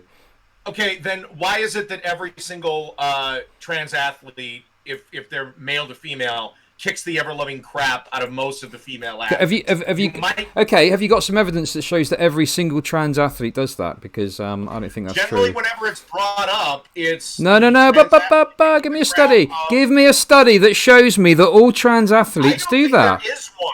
Okay, so there's not any evidence for it. Fantastic, good stuff. You're just going off our head again, are we? Really? We're just going off our head, are we, again? Trans track athlete, and this is the infamous one of the trans. Basically, they're two trans girls, and the girls basically just compete for third, because these two athletes who are trans always get 1 and 2. Okay. Well, look, I've got an actual. That sounds like you got a news article in front of you. What's the source of the news article? Let's see. Bleacher Report, Wired.com, ABC News, okay. Daily Signal, Fox News. Again, I just Googled it. Okay, you've Googled it. Well, I've got a study here. It's an actual scientific study. It's a meta-analysis, so combines a number of different studies. Prior research on individuals' performance in sports and pre-existing sports concerning trans people. Findings show there is no consistent or direct research indicating transgender women have an unfair athletic advantage at any stage of their transition. And this is a study, a meta-analysis. So it's a combination of various different studies that have been explored to create one big study that has come to the conclusion. Just found a study that said transgender male athletes keep physical advantages even after female hormone injections. Right, okay. Well, what study is that? It was published by the Federalist, and... It was published by the Federalist, you fucking brain-dead moron! The Federalist is a far-right propaganda reactionary website. That's not a report, you fucking numbskull. That's just a news article. Made fun of you. That's just a news article. That's just a news article. Yeah, I know. Why would you bring up a news article written by a far-right propaganda outlet? It's not a study. Do you know what a study is? What's a study? Tell me what a study is. I'm just going with... What's a study? Tell me what a study is. How about this? Let's see. How about one from... let's see. Do you understand what a study is? Do you know what a study is? Let's see. IOC is delaying the new transgender guidelines after saying scientists fail to agree. And this is from your own Guardian. Okay. But that's still a newspaper article, right? I've got a study here. I've got a signed... Do you understand the difference between a news article and a study? Do you understand the difference between biology and fantasy? You cannot make Hey, I didn't answer my question. Do you understand the difference between a news article and a study? It's a pretty simple question, isn't it? I don't care. You don't care? Okay, good. So you're just putting all these news articles from far-right propaganda outlets about trans people. Like, the reason that you tend to look at studies rather than news articles is any news organisation is going to have some sort of bias, right? Surely you would agree with that. A study can't? Well, a study potentially can, but that's why a meta-analysis, like the one I've got in front of me, is the best kind of study generally that you can look at, because it takes into account lots of different studies. So it helps to remove any potential bias from an individual study. So basically it's an aggregate. Yeah, it's like an aggregate. That's a good way of looking at it. Yeah. Did they bother to ask the question of, you can't just... I'm sorry, but... There is no way to rewrite it. If you were born male, I don't care if you started taking estrogen at the time of 3, which I don't think we should be doing, but... That doesn't happen. No one takes estrogen from when they're 3. So anyway, continue. There's a lot of people that support that if a child says at 3 they're the opposite gender. A lot of people support it. Have you got a study? Have you got a study that shows that? Oh no, hang on, wait. You don't know what a study is, do you? Forget that. Then how do you explain jazz? What? How do I explain jazz? Is in the music. I'm not a fan of jazz personally. No, this was the first famous. Child transgender who was taking puberty blockers and hormone therapy from about the time. Whoa! There was also no. There's a difference between hormone blockers and puberty therapy. Are you referring to like giving someone like estrogen or something, right? No, they were giving them, I believe, yeah, they were. Okay, well, I'd love to see that, because... they were giving her puberty blockers. It's a rather famous story. Also, you do know the case, because this gripped the entire nation, of the mom the divorced parents, the mom insisted that the boy was a girl. When he lived with his dad, he insisted he was a boy. Okay. Now, at what point does that rise to the level of child abuse? Well, actually, that's if you look at the court documents that are involved in that case, it becomes very clear that actually it was the mother that was giving Luna the free ability to express themselves in terms of gender in any way they want. And actually, it was the father that was restricting them and insisting that they dress as a boy. They refer to them with the wrong pronouns. There's actually a video that Timber on Toasted about it that goes into it that I'd recommend, because I know that you like to get all of your facts from YouTube videos, right? Would you trust a 4-year-old home alone or a 9-year-old home alone? The answer is no, of course not. You'd be arrested for child endangerment. But we can allow them to make a decision that will affect them for the rest of their lives. Okay, so when it comes to trans... 3-year-olds can barely right, not okay. shit their pants. I get your point. I understand you seem to be quite depressed at the moment. But in any case, when it comes to the concept of like talking about trans children, what you will find, I don't know what exact specific example you're talking about. What often happens is reactionaries will conflate puberty blockers, okay, with like taking estrogen or something like that, when in fact the effects are completely the opposite. So puberty blockers simply prevent a child from going through puberty at that time. But then, when you come off puberty blockers, puberty will continue as normal. So what it means is, if a child is expressing like gender dysphoria, they can go to a doctor, and with agreement with the parents and the child being consulted as well, they can just put the puberty on hold while they figure stuff out. Now, why would you need to put a 3-year-old on puberty blockers? 3-year-olds don't go through puberty, do they? Yeah, well, you're going to have to start it at a fairly early age. Okay, Here's another thought. No, wait, no. What are you talking about? How the fuck? Let's say they're 23 when they decide, you know what, I like my gender. They're not going to go through puberty at 23. How about you don't let children make life-altering decisions? But you're not making a life-altering decision. First of all, if you're 3 years old, you're not going to take puberty blockers because you're not going to go through puberty anytime soon, right? Surely you can understand that. Do you think a 3-year-old is put on puberty blockers? Why are they starting the goddamn therapy? Do you think a 3-year-old is put on puberty blockers? What 3-year-olds do you know that are going through puberty? There are 3-year-olds that are put on that begin their transition. Right. Okay. I don't know if it's, kids begin gender transitioning at 3 years old? Is that right? Then. Yeah. What evidence have you got for that? If it's not, I tell you what. I don't know the rise of babies. Okay, I tell you what. If you've not got any studies for that, have you got any YouTube clips that show me that? Because I know you're into those, right? Okay, hold on.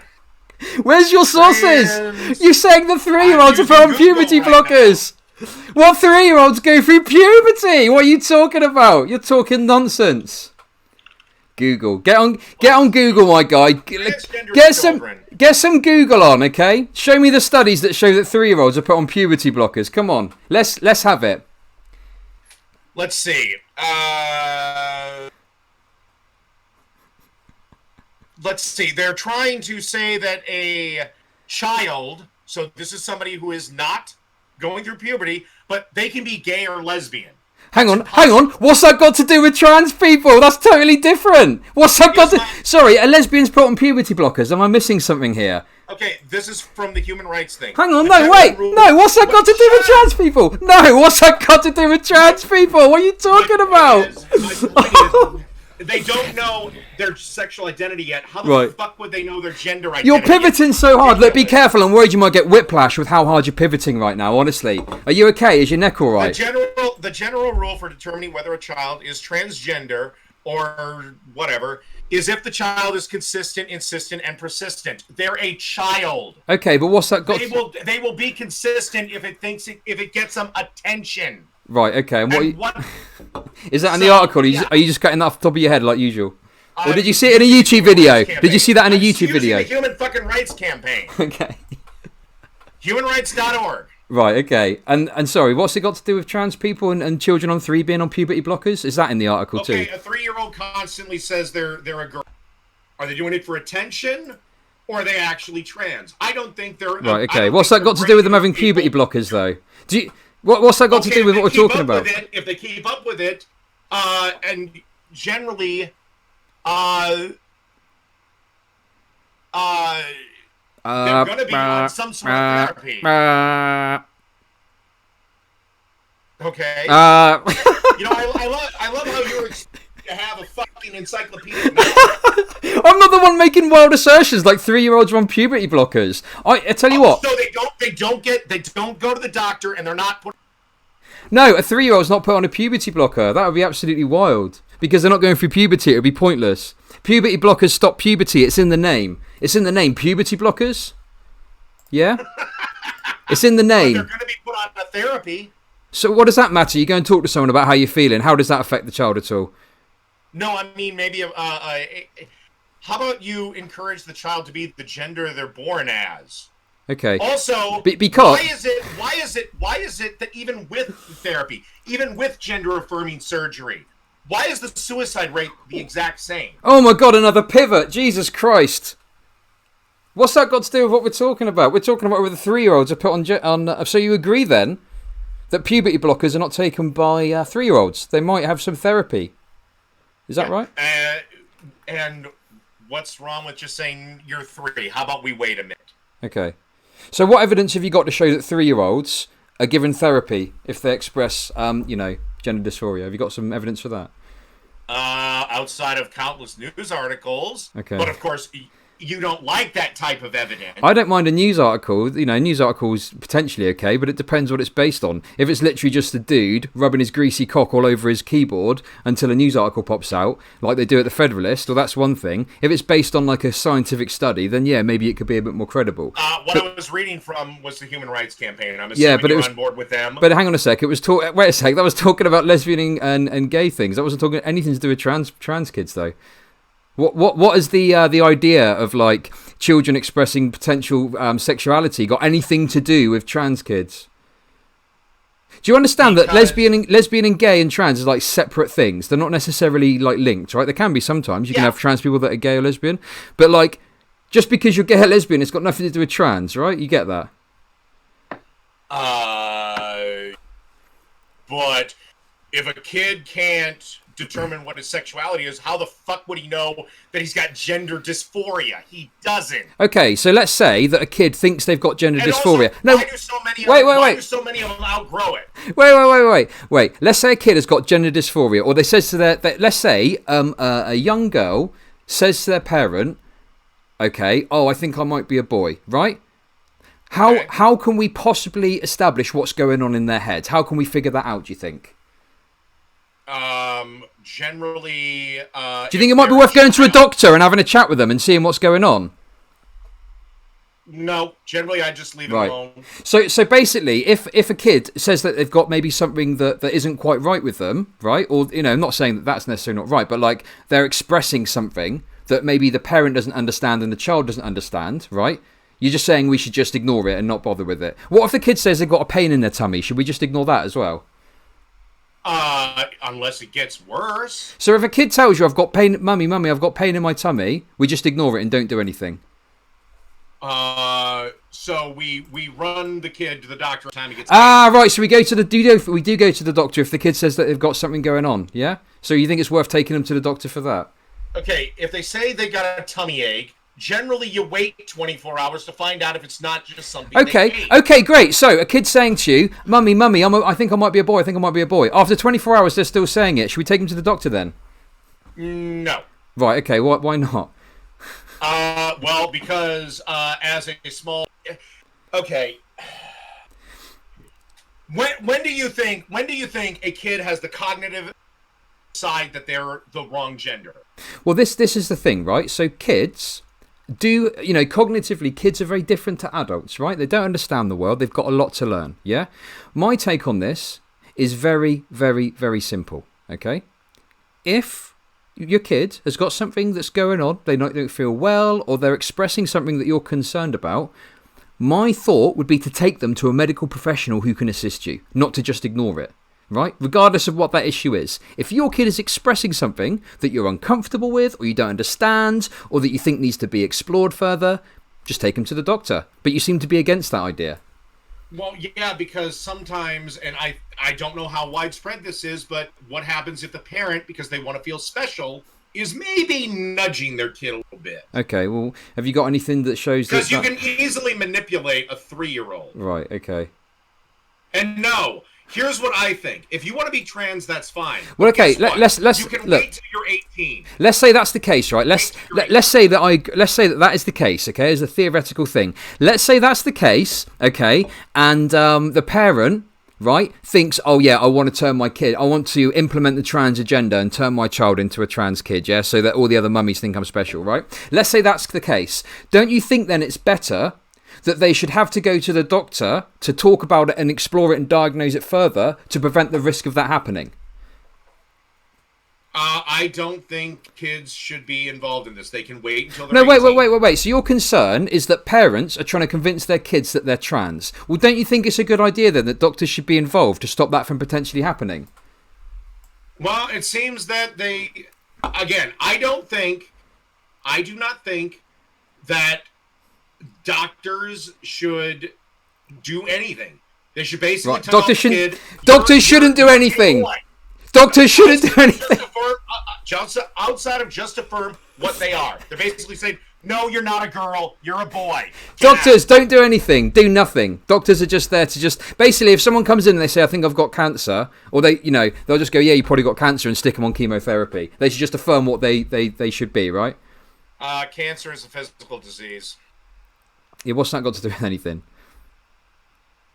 The point is you can see cancer. Okay? If a child says not always. Trans, not always on the early stages, you might not see it. You're a boy, get out. If they're 18... What? So this kid goes in and he's like a bit confused about what's going on. And the doctor just goes, you're a boy, get out of here. That's your solution to this. Is that right? Yeah. Okay, good stuff. What medical background do you have? What medical background do you have in this? Why do you want to ruin kids' life by telling them it's okay to be something you're not? Because I've got a very different perception on how this all works. So, I mean, all I'm saying is that they should go to the doctor and they should maybe see someone, when they're of an age where they can kind of comprehend and understand this stuff, okay? And that's fine. In combination, okay, great. So what age is that for you? 18. So what? Before someone's 18, they don't have the cognitive ability to engage with this. But as soon as they turn 18, that's it. The lobe isn't formed till you're 25. Do you understand when puberty happens? Are you familiar with that? Because I don't know if you're aware, but when you're 18, puberty's already happened. So puberty blockers would be pointless, wouldn't they? Yeah, but then you can make the decision. Okay, so you can make the decision to take a medication that's not going to do anything for you. It literally is just pointless taking it because you've already gone through puberty. The point of puberty block... In fact, what do puberty blockers do? Do you know? They stop you from basically going through puberty, which is sexually maturing, which, by the way, if they suddenly decide they're not trans, could lead to sterilization. Because you're not going to go through your sexual maturity. That's not true. There's no... I'd like to see a study that shows that puberty blockers sterilise people. And also, do you realise puberty blockers aren't just taken for this? They're taken in loads of other cases as well. Like there's certain... I can't think of the conditions off the top of my head. But it's not just used for trans kids. It's used for a whole other wide scope of conditions. Don't you think if puberty blockers sterilised people, right, there might be a problem? I wasn't... Then we might know a little bit more. They say, well, hang on a sec, we don't want to give kids puberty blockers because it sterilises them when we know that from the other people that take the same drugs for other conditions. Let's see. And also, do you know that as soon as you come off puberty blockers, you just go through puberty like normal? Did you know that? Oh, this is from the Mayo Clinic. Right, what does it say? Long-term effects are, one is bone density, and the other is future fertility. Boom. What is this? Send it to me. Have you figured out how to send me links yet or not? I don't believe you've allowed me to send it on Discord. I'm happy to just link it to you in Twitter. Okay, Hold on, yeah. I'll DM it to you. Go on, DM it to me. Ooh.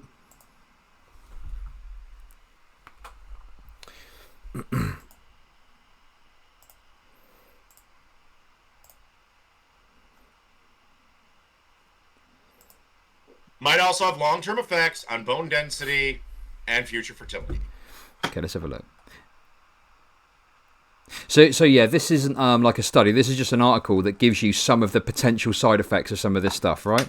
Have you got the Mayo Clinic, one of the leading medical centers on the planet, where your prime minister, I think, gets the checkup.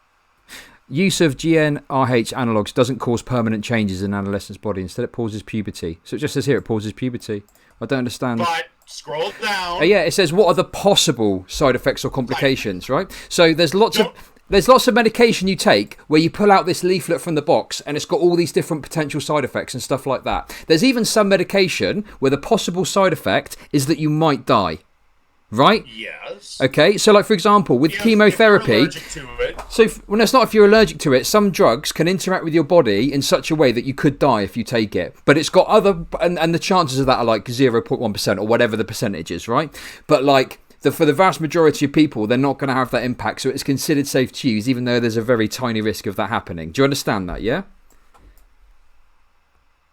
But don't you think it's a little evil and wrong to put a kid who doesn't have a fully formed frontal cortex or whatever, they can't really make decisions, to basically rip away any But hang on, no, you sent me. This is your silver bullet that puberty blockers cause all these problems in kids. When really what it is an article explaining what puberty blockers are, and it lays out a few possible side effects and complications that might occur. Let me read another thing. If children with male genitalia, aka, begin using GN whatever. Early in puberty, they might not develop enough penile and sacral, whatever the hell that is, for certain gender confirmation surgical procedures, so they couldn't even get the fucking bottom surgery if they wanted to. Sorry, what was that? They couldn't get the penile. Basically, if why are you talking about kids' penises? I know you look like a pedo, but I didn't expect you to talk like one. You just said the side effects are basically mitigating the fact that we're going to essentially sterilize the child because you want to be woke and progressive and all this other shit. Okay. Well, look, I mean, this was your silver bullet, but upon further investigation, it turns out it's just a list of side effects. Do you realise if you take pain medication? You think it's fine to basically wreck a child's life. I think that giving a child puberty blockers when they're going through puberty, not before, bear that in mind, okay? if you give a child puberty blockers to prevent them from going through puberty for a period of time while stuff's figured out and they speak to doctors and they figure out what the situation is, of course, that's totally fine. Because guess what? If it turns out that they aren't a trans person, they can come off the puberty blockers and bang, there you go. They'll go for a slightly later puberty. There's a set amount of time for that. There is a point where you cannot go back. According to what? According to what? According to what, though? This is, Okay, you can't just be on puberty blockers from, let's say, 10 to 16 or 15, and then come off of it and then magically go through puberty. That's incorrect. To click on. That's completely incorrect. That's just not true. Basically, if you look at any study in regards to like puberty blockers, as soon as you come off, you can go through puberty. And the thing is as well, do you understand? People go through later puberty all the time. Sometimes people go through puberty at 12. They go through puberty at like 14. Sometimes people, in very rare cases, will even go through puberty in their 20s in really unusual cases. So yeah, late puberty is a thing that happens. And puberty blockers is just a thing that makes it happen so that if a child is expressing some, thoughts about potential gender dysphoria or perhaps being trans, they can explore it without going through puberty. Because you see, if a trans child is actually trans and goes through puberty and starts to develop the traits of the gender that they were assigned at birth, that can be extremely problematic in their heads and it can cause extremely triggering dysphoria. And that can then lead, potentially, if it's not dealt with correctly, to even worse outcomes. So it can lead to children killing themselves. Why do you support children killing themselves? Then why is the rate the exact same for people that have gone through the exact same thing? Sorry? Why is the suicide rate, which is appallingly high, why is it the exact same pre-op and post-op? So meaning they're living their lives as the gender they think they are, but the suicide rate is the exact same. It's first of all appallingly high. It's like first of all, it's not the exact same, and second of all, the main reason that trans people struggle to integrate in society, leading to them killing themselves, is because of attitudes of people like you who don't understand what the fuck they're talking about and come onto a stream, okay, and wax lyrical about puberty blockers. You weren't even able to explain what estrogen does. You think that it makes you more feminine and it decreases bone density. That was it. I'm using the fucking Mayo Clinic. The Mayo Clinic, which listed some side effects. You've got no clue what you're talking about. You've got no medical background. You've come on here with a bunch of stitched together articles, right? You were citing the Federalist earlier. Are you a doctor? No, I'm not a doctor, so guess what? I think kids should go to the doctor to figure out what should happen. I don't think that I should tell them what they should do, because I don't know. I think kids should go to the doctor with the parents to figure that stuff out. Because I'm not a doctor and I don't know this stuff. I don't think we should be fucking with children's natural progression through life. Are you a doctor? Are you a doctor? Are you a doctor? No, I'm not a doctor. So look, there's two people here, not doctors, talking about trans kids and what should happen with them. Don't you think that's absurd? I have no medical. Exactly. So why are you saying what? Why are you saying what should and shouldn't happen with children if you've got no medical background? You complete numbskull. So exactly. Is just as valid as so mine. Go to the doctor and get it figured out there. That's surely the best solution to all of this, right? Not for you to allow doctors to fucking prescribe potentially life-altering drugs to a kid who can barely make a decision on what to have for dinner. Why do you support children killing themselves, though? That's what I want to know. Again, the rate is the exact same. And why do you support permanently mutilating?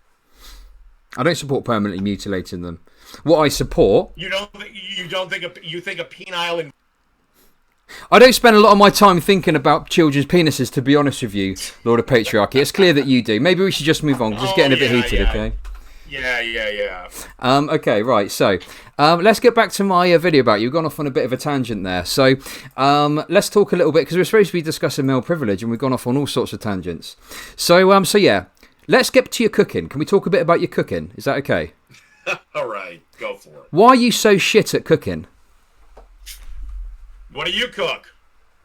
Hey? What do I cook? What's that got to do with anything?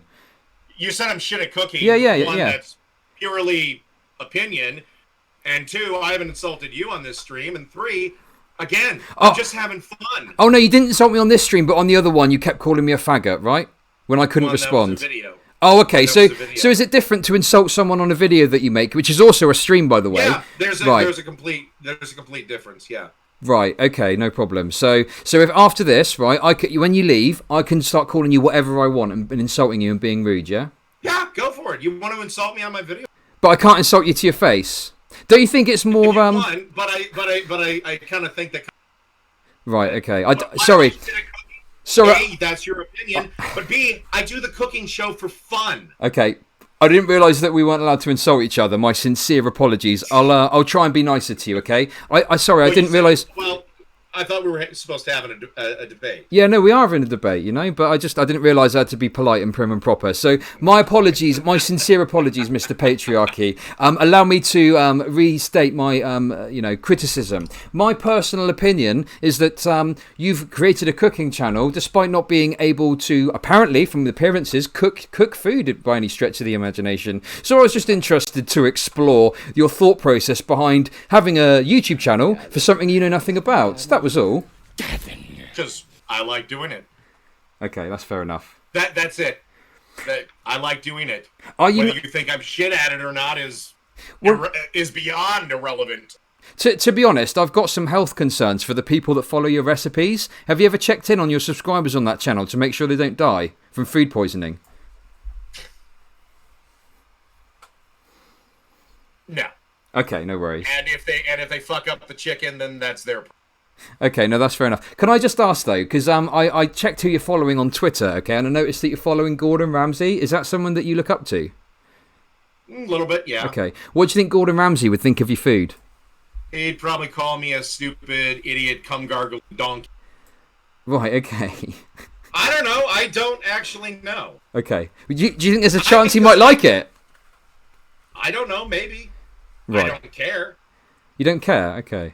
That's interesting, because, like, I think if someone that I looked up to in terms of something that I do, like, for example, if, like, say, I don't know, a larger streamer that I look up to looked at my stream and said, you're fucking dog shit at this, you're terrible, and your content is rubbish, it would probably upset me a little bit. So I'm surprised to hear that you would be quite happy for Gordon Ramsay to tell you what a shit cook you are, to be honest. Well, one, getting insulted by Gordon Ramsay is a badge of honor in a way. But no, I don't give a fuck. Right, okay. That's the difference. If some larger streamer said that I'm dog shit, I'm like, whatever. I'm still going to do what I do. No, that's cool. I don't care. I like your streams, to be honest, especially the one you did about me. That was really entertaining. I liked how angry you got. Anyway, look, what upset you more? Was it the fact that I didn't respond to your points, or was it the fact that I just mocked your cooking? What was more upsetting for you? Really neither one. I just wanted to yell. Okay, no, that's fair enough. Sorry, I want to go through some of the people that you're following, because I'm really interested in this, because I noticed that you're following Gordon Ramsay. You don't follow that many people, so you follow 17 people, right? I think so. Okay, yeah. So you got Gordon Ramsay on there. Now, there's two people in particular that I thought were quite interesting. So first is Princess Cameron, okay? Do you know who Princess Cameron is? I follow that for the comedy. Oh, it's for the comedy, okay. Those are fucking hysterical. And how pathetic some simp beta online males are. It's just that she's a financial dominatrix. Do you know what that is? Yeah. Okay. And this one, Princess Reen. I wouldn't give her a fucking nickel, but... Okay. And this one's Princess Reen. Fucking hysterical. And this one's Princess Reen. She's just online dom, humiliation, fandom point of view, goddess worship, financial domination, foot fetish, jerk of instruction clips, and more. So yeah. Okay. Are you sure you're not engaging with their content at all? You don't chuck them a couple of dollars to call you a piece of shit or something like that? No. Okay. Well, look, one thing I was wondering, because obviously what you said there about Gordon Ramsay... Their tweets are hysterical. Right, okay. I find it absolutely funny as fuck when I see one of their followers say, hey, if you retweet, let's say Princess Renee, I'll give her $1 every time you do. And I'm like, what the fuck are you doing? Right, okay. Why don't you just throw your money into a fire or donate it to charity? Do some good with it. Shit. Because look, just to be really honest with you, I did actually. I've got a video coming out on YouTube responding to your response to me. I wouldn't normally do it, but it was so entertaining watching you get so angry. I had to do it. But what I wanted to ask, because you said you wouldn't mind if Gordon Ramsay kind of mocked your food, you'd see it as like a mark of honor or something, right?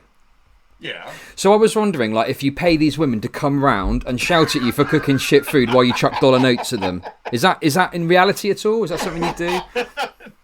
I wouldn't pay him a nickel. Oh, but right, there's a difference between getting insulted for free by one of the best chefs in the world and paying for it. Okay. To get a sexual release. What are your thoughts? Sorry, I don't have that particular fetish. If you do, that's good for you. I don't give a. Hey, look, I'm not kink shaming. I don't mind what you get to in your spare time, but it's just funny for someone to be called Lord of Patriarchy when seemingly they like getting their balls crushed in a vice until it pops out like walnuts. I mean, is there any truth in that? Do you like cock and ball torture? Nope. Okay, no worries. Do you have any kinks, if you don't mind me asking? We're a sex-positive show here, so do you have any kinks? Or would you rather not say? Not really. Okay. Spanking, maybe. Bit of spanking. What? Do you like to do the spanking or do you like to get spanked? I'm the spankor. You're the spankor. Oh, so you're a bit of a Dom. Bit of a Dorian Gray from like, Shade of Grey type stuff. 50 Shades of Grey. Yeah, sure. Okay. What's your stance on... Sorry. I just wish I had the billions of dollars that particular character had. Yeah, of course. Whatever he had. Of course. Don't I don't know. I haven't seen the fucking movie. Okay, this is a bit of an odd one. I'm getting a question from chat from someone called Scuffed Dario. They're wanting me to ask you what your stance on incest is. It's completely disgusting. Okay, no worries. Do you think it should be illegal? Yeah. Why? Because it leads to birth defects and horrid problems, and yeah, it's a fucking gross. What if they're sterilized though? Like, what if the couple is sterilized so they can't have kids? Would it be okay then? So you're talking about things that are in, like in my country, states allow first cousin marriages. I'm opposed to that. Okay, no, I think the gene pool's too close, and even if they are, let's say, sterile or they're beyond the age of having children, no, that's still fucking gross. You weirdos. Right. Okay. No worries. That's fine. I'm just interested to hear your opinion on that. What if it's two brothers that want to have sex? What do you think about that? Gross, illegal, weirdos. But hang on, you said it should be illegal because of the kids thing. But I don't know if you know about biology that much from our trans conversation. Maybe not. But two men can't have babies. Yeah, but they're still brothers. Well, what's that got to do with having babies? You said it should be illegal because of birth defects. They can't have a baby. I just gave out reasons off the top of my head. Oh, right, okay, sorry. See, this is the thing. You're asking me to be consistent like an iron wall. That's not how reality and life... No. You don't get... If two brothers are gay, they don't get to fuck each other. Right, okay. Even though conception is impossible. I thought you were libertarian. Oh, wait, no. I thought men could get pregnant, though. I thought you were libertarian. I'm surprised that you'd advocate for the state stepping into people's private sex lives. I thought you were supposed to be a libertarian. I said I'm slight right libertarian. Ah, right, okay. So you're a libertarian when it suits you and you agree with it. I'm not hard. No, I'm not hard. No, the government does need to exist. Right, okay. Okay.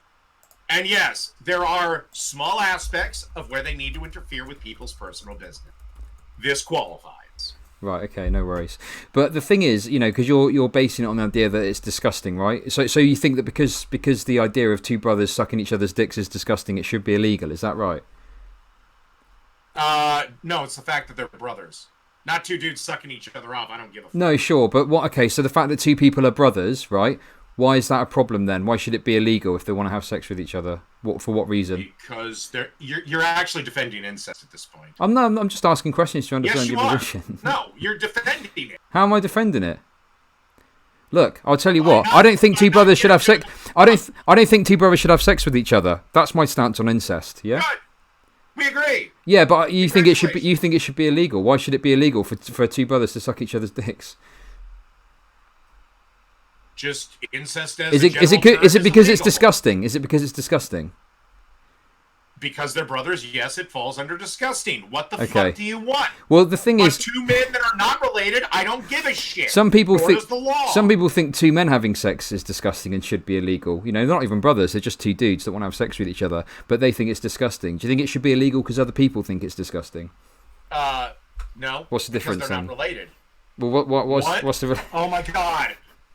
One is related, they're blood relatives, sharing about 100% of the same blood. Right, okay. The other are two random strangers. Sure. I don't give a shit if a guy wants to go in and suck a 30-dick glory hole roll. provided none of the men are related to him in any substantive way.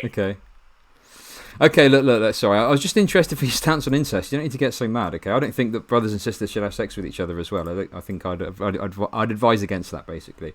So yeah, just. But do you think it should be illegal? Well, I don't think so. No, I don't see any reason why it should be illegal. Unless... great, you're fine with incest. I'm not fine with incest. I just literally said that. But you don't want to have any penalty under the law that prevents it. Well, there's lots of things that I think people shouldn't do, but are legal, right? Like, I don't think that you should jump into a swimming pool and hold your head under the water for 2 minutes because you'll probably die. But I don't think it should be illegal. Like, that's absurd. Like, if people do that, then they do that. But like, suicide is illegal. No, I don't know about the UK. Oh, right, okay. Is in it? My country, it is. So if someone commits suicide, what punishment do you think they should get? Well, nothing. They're dead. Exactly. So how can you make it a crime? How can you possibly make suicide a crime? Who do you punish? Basically, the only people, and they don't really get punished. They just kind of get committed for a little while. Well, yeah. I mean, if someone tries to commit suicide, is basically the people that fail. If you succeed at suicide, you did technically commit a crime. But you're dead, so we can't really do anything. No, sure. Maybe take the corpse to prison or something. I don't know. But anyway, sorry. Sure, why not? Go to corpse jail. Okay, but okay. So someone tries to commit suicide. Obviously, they might be like institutionalized or something, or kept in hospital because it's a sign of pretty severe mental illness. Like, of course. But yeah, is it a crime? Like, would you get arrested and put in prison for trying to kill yourself? I'm not exactly sure what the law is, but generally, if they are, for lack of a better term, forcibly committed for a little while, or at that point, like their husband, wife, mom, dad, brother, some next of kin can legally basically become their guardians and commit them then, is generally what happens, to my understanding of it. Got you, okay. Do you think it should be illegal if people attempt suicide? Like, should the police arrest them and take them to jail? This is where I got this is where it gets really hairy and gray for me. Okay, like your hair. Because I support abortion, because I just had a debate on that. That's good. I support the death penalty. Whoa, hang on a sec. I don't agree with you on the death penalty. I agree with you on the abortion thing, though. But that's a whole nother debate over the abortion. Yeah, we don't have to go into that. Look, it's good that you support the right for women to choose. I respect that. Well done. I support euthanasia for terminal people, like people that are, and I am somewhat on board if somebody's like 90, 98. They're technically healthy, but they're in a wheelchair. Yeah, sure. They're just kind of more existing rather than living. Just get rid of them, if anything. Yeah, is that what you're saying? No, I'm saying if they wanna end their life, and it's just kind of the. So it does kind of get to be a real catch-22 of like, okay, let's say a 35-year-old has this like sincere, like, it's. I don't know. That one is tough. Do I think it should be illegal? Honestly, that's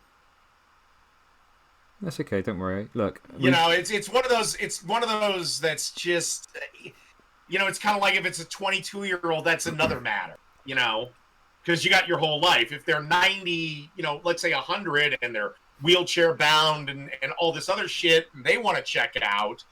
That's another matter. They already live their life. Okay. It's just kind of one of those things of like, so. No, that's fair enough. Okay, so I'm interested in your stance on the death penalty then. I know it's not really what we wanted to talk about, but hey, why not? We're on the subject. So you support the death penalty. Who for?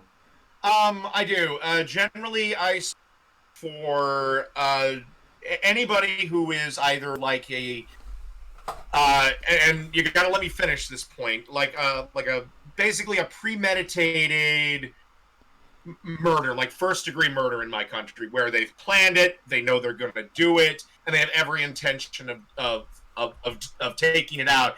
And the planning is the key part, because it shows that it wasn't like they just got pissed off, pulled out a gun, and shot them. Like second-degree murder, where it was a moment of rage. Then I don't think they should get the death penalty. But if they coldly, calculatedly planned it, then yes. But here's the other thing. Yeah. I want to have basically rock solid, 100%, beyond a shadow of a doubt, proof that they are guilty. If we cannot meet that stringent of proof, then I no. Okay. I don't want to kill. I'm a big believer in let 10 guilty men go free rather than send one to prison. And if we're doing the death penalty, we got to be 100% sure. So we should abolish the death penalty in America then? Do you agree with that? If they can prove that the person did it with rock solid, I'm talking like DNA evidence, or like if they kept a video diary. Yeah. Something like that. Well, that's not happening at the moment, is it? So surely you're better off just abolishing the whole thing until you can get to a stage where you can 100% confirm that someone actually did something, right? Because it's extremely, extremely rare and difficult to do at the moment, yeah? No, I mean if you can prove the chain of events, then yeah. And also, like, DNA evidence can potentially be falsified. What if there's a corrupt police officer that's acting inappropriately and fucking with things, meaning that people are being sent to their death, and it looks like it's 100% proof, but actually it's been tampered with? How can you account for that in your little system? Okay.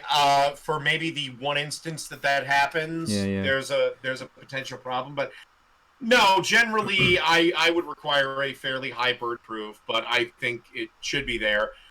And I suppose something like a terrorist, for example. A terrorist? Yeah, like something like that. But no, generally I think the death penalty should be there, but maybe used maybe a little more sparingly than it is right now. Okay, well, that's something at least. So you agree that, like, the American prison system completely fucks up when it comes to the death penalty at the moment, quite a lot, right? I actually have a lot of gripes with the American prison system. One thing that'll shock you is I think private prisons should be totally abolished. Okay, that's good. That's a good position.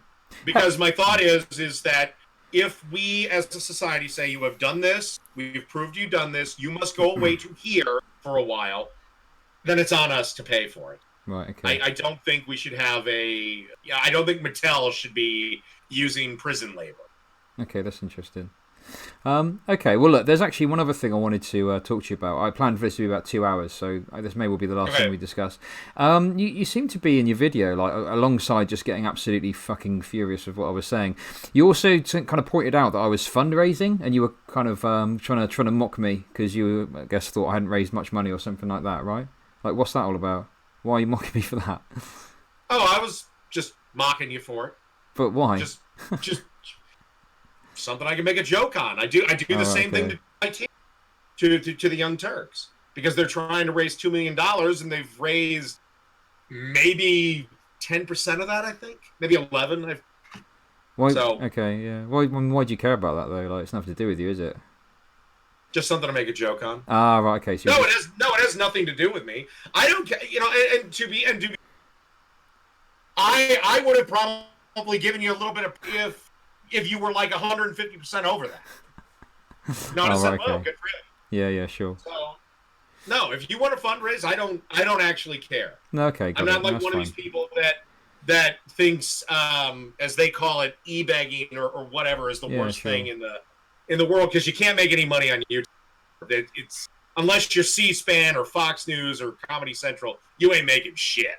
Yeah, I recently got monetization turned on, and it's like a real grind, right? Like you get $1 a video or some shit if you're lucky. Yeah, it's and they're demonetized, and beware, they're demonetizing channels for no reason at all. Yeah, I've heard about that. I don't know. I think some of them maybe are being a bit racist or something, though. Maybe or. I don't know. The ones that have been that I have not watched a single video, so I can't. The only one I know of is, and I know this will start up, is Carl Benjamin. Right. Okay. But the other ones I have no idea what they talk about. The only one I do know, because they were saying she is a lesbian sex advice vlogger. Mm-hmm. Ariel Scarlett. She got demonetized. Yeah, that's Ariel Scarlett. Yeah, maybe. Okay. She's got a good following, and it's kind of like, but she doesn't do anything like risque. She just talks about it, and while that is an adult subject, I don't see why that wouldn't be. I mean, there's got to be at least a few companies that want the lesbian dollar. Okay, I mean, have you actually watched many of Ariel Scarcella's videos? No, I haven't watched it. I just know that's what she talks about. I got it from... I can't remember who the hell was talking about. Oh, right, okay. So you don't actually know what her videos are like, no? So, no, I've never watched her videos, but that's at least what the concept of her channel is. But, no, I'm thinking... I mean, I could be putting my foot in my mouth, and she could be demonstrating in graphic detail how to use a double-headed diamond-studded dildo. But from what I gathered...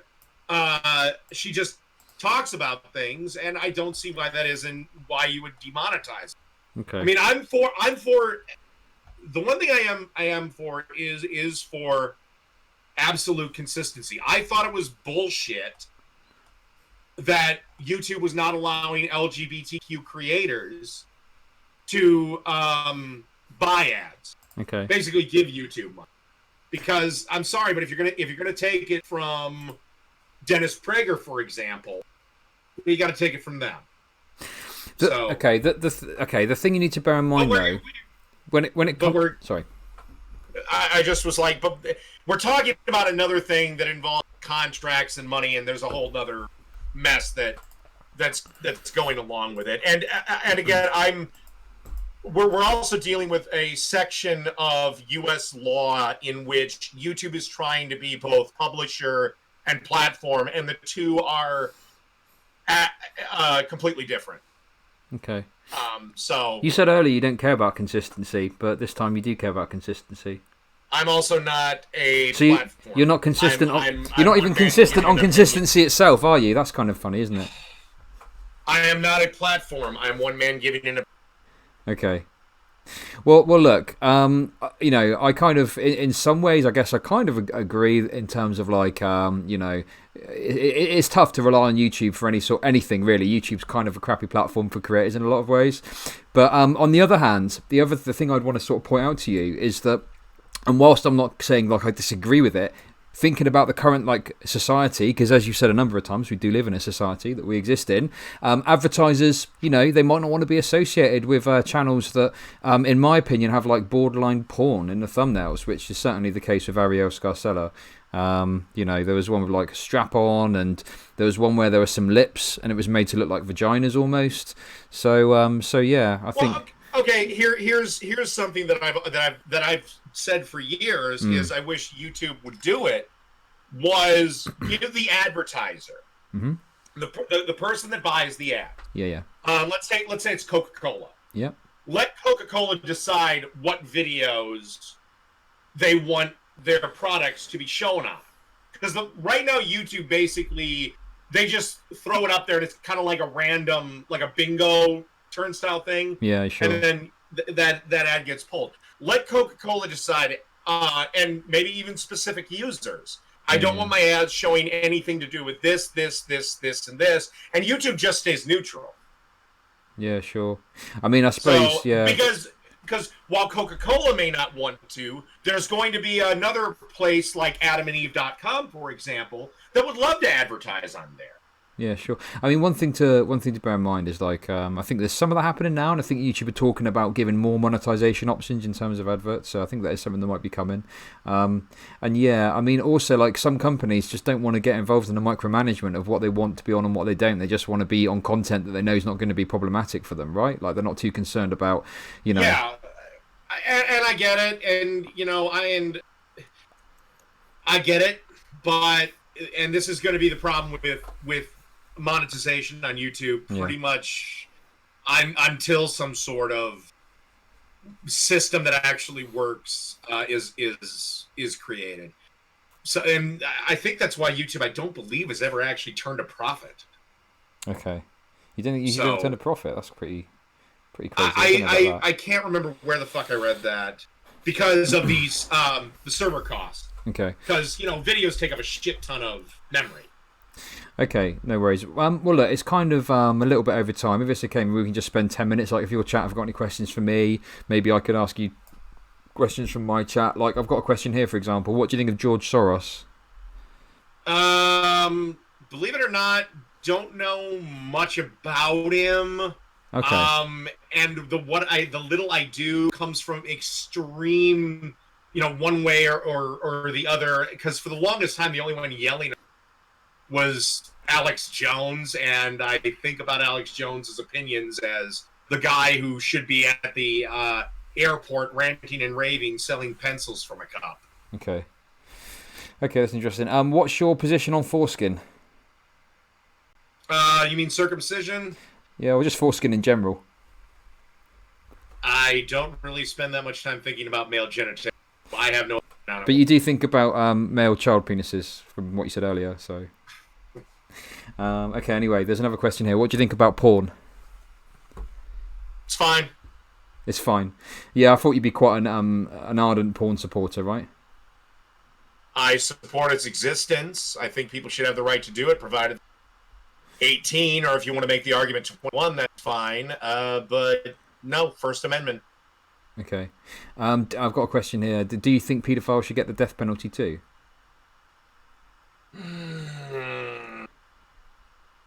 Part of me says yes, part of me says no. Okay.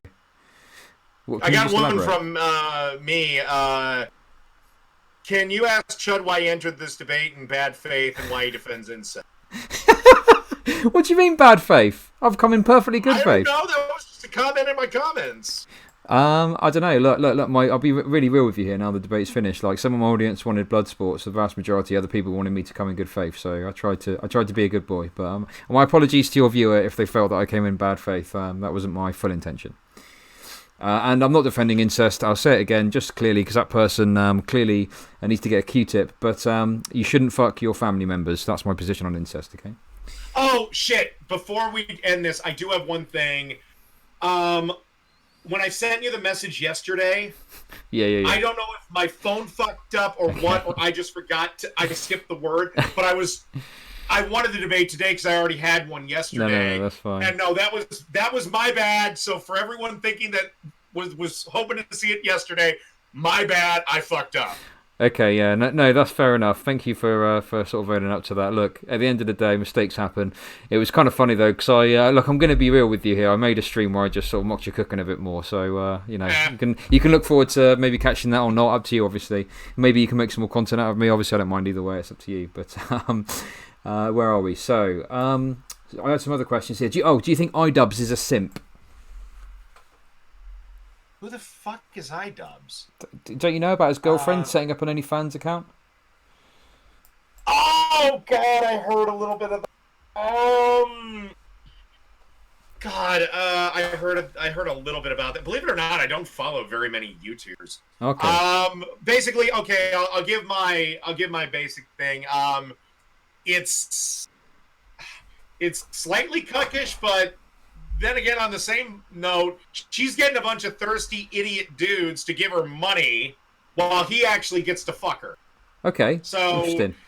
Kind of like, I mean, is he really that hurt by? And I don't know how much she's making on it. So it's kind of like he's rolling around with your money while he gets the benefit. Nice. So okay. For you, Lord of Patriarch, I'll give you that's a good take. Okay, that's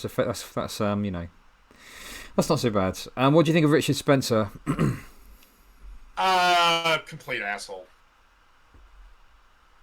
Okay, that's like fine. Seriously, I think he's a white nationalist piece of shit that, quite frankly, if you put his ideas up against any sort of scrutiny, they fall apart. But do I think he should have the right to publish a newspaper and say what he's going to say? Yeah, First Amendment. Okay. I'm just not going to read it. No, that's fine. We don't need to get into another debate about it. But yeah, I've got just a few more questions here then. So, do you regret the video that you made stating that coronavirus won't be a problem? Now that is a problem. I don't regret it, but I was wrong. Okay, that's good. I honestly didn't think it would be. Yeah. Fair enough. But no, I was, and fortunately, it's not being the problem that it was initially thought it was going to be, at least over here in America. I don't know how it's going over there in the UK. Yeah, it's pretty rough over here as well, to be honest. But yeah, I'm just seeing if there's any more questions. Can you can you yell any louder? I don't think you need to. I think you've done a little bit of yelling, and it was quite loud enough. So yeah, and sorry, just quick before we go, someone's saying that they're disappointed that I've not explored your fetishes in a bit more detail. But I mean, at the end of the day, like if you want to chuck money at a woman for telling you that your cooking sucks, that's fair enough. Okay, look, just to wrap this up, I just want to ask you one final thing then.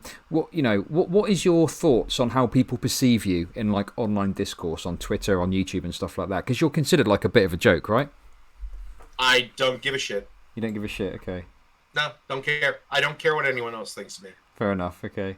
I mean, that's... Like me, hate me, I don't care. I don't care. If you think I'm a joke, I don't give a shit. Okay. No worries, that's fair enough. Well, I respect you for that. You know, I think there's a lot of haters out there, right? For pretty much everyone.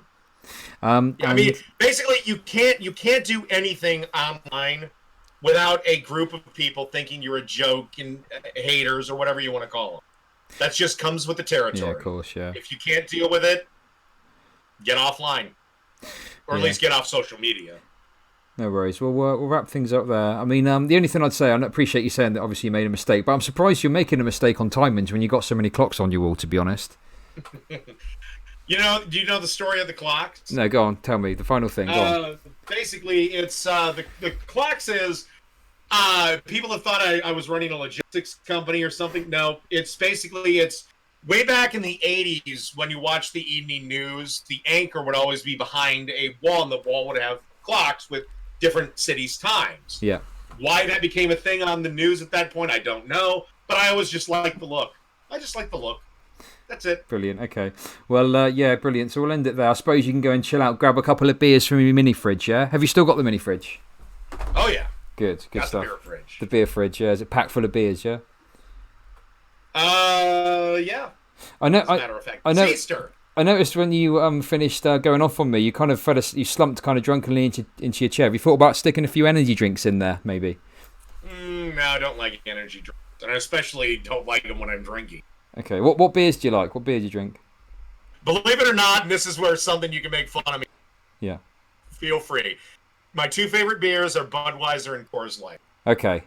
So you're kind of a basic bitch when it comes to the beers. That's fair enough. Yeah, fair enough. That's people make fun of me for that. Even my own fans make fun of me for that. Yeah, that's like if fair I'm drinking enough. a Samuel Adams as a change, they're like, "What the fuck?"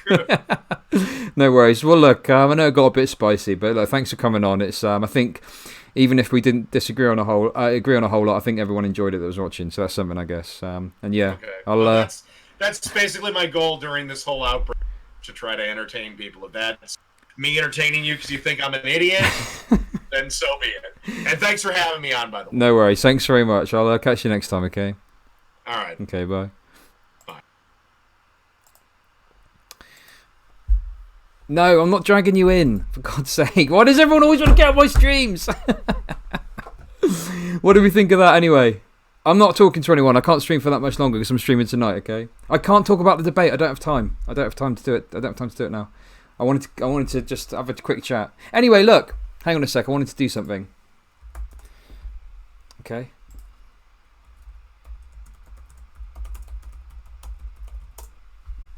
It's time. Gavin.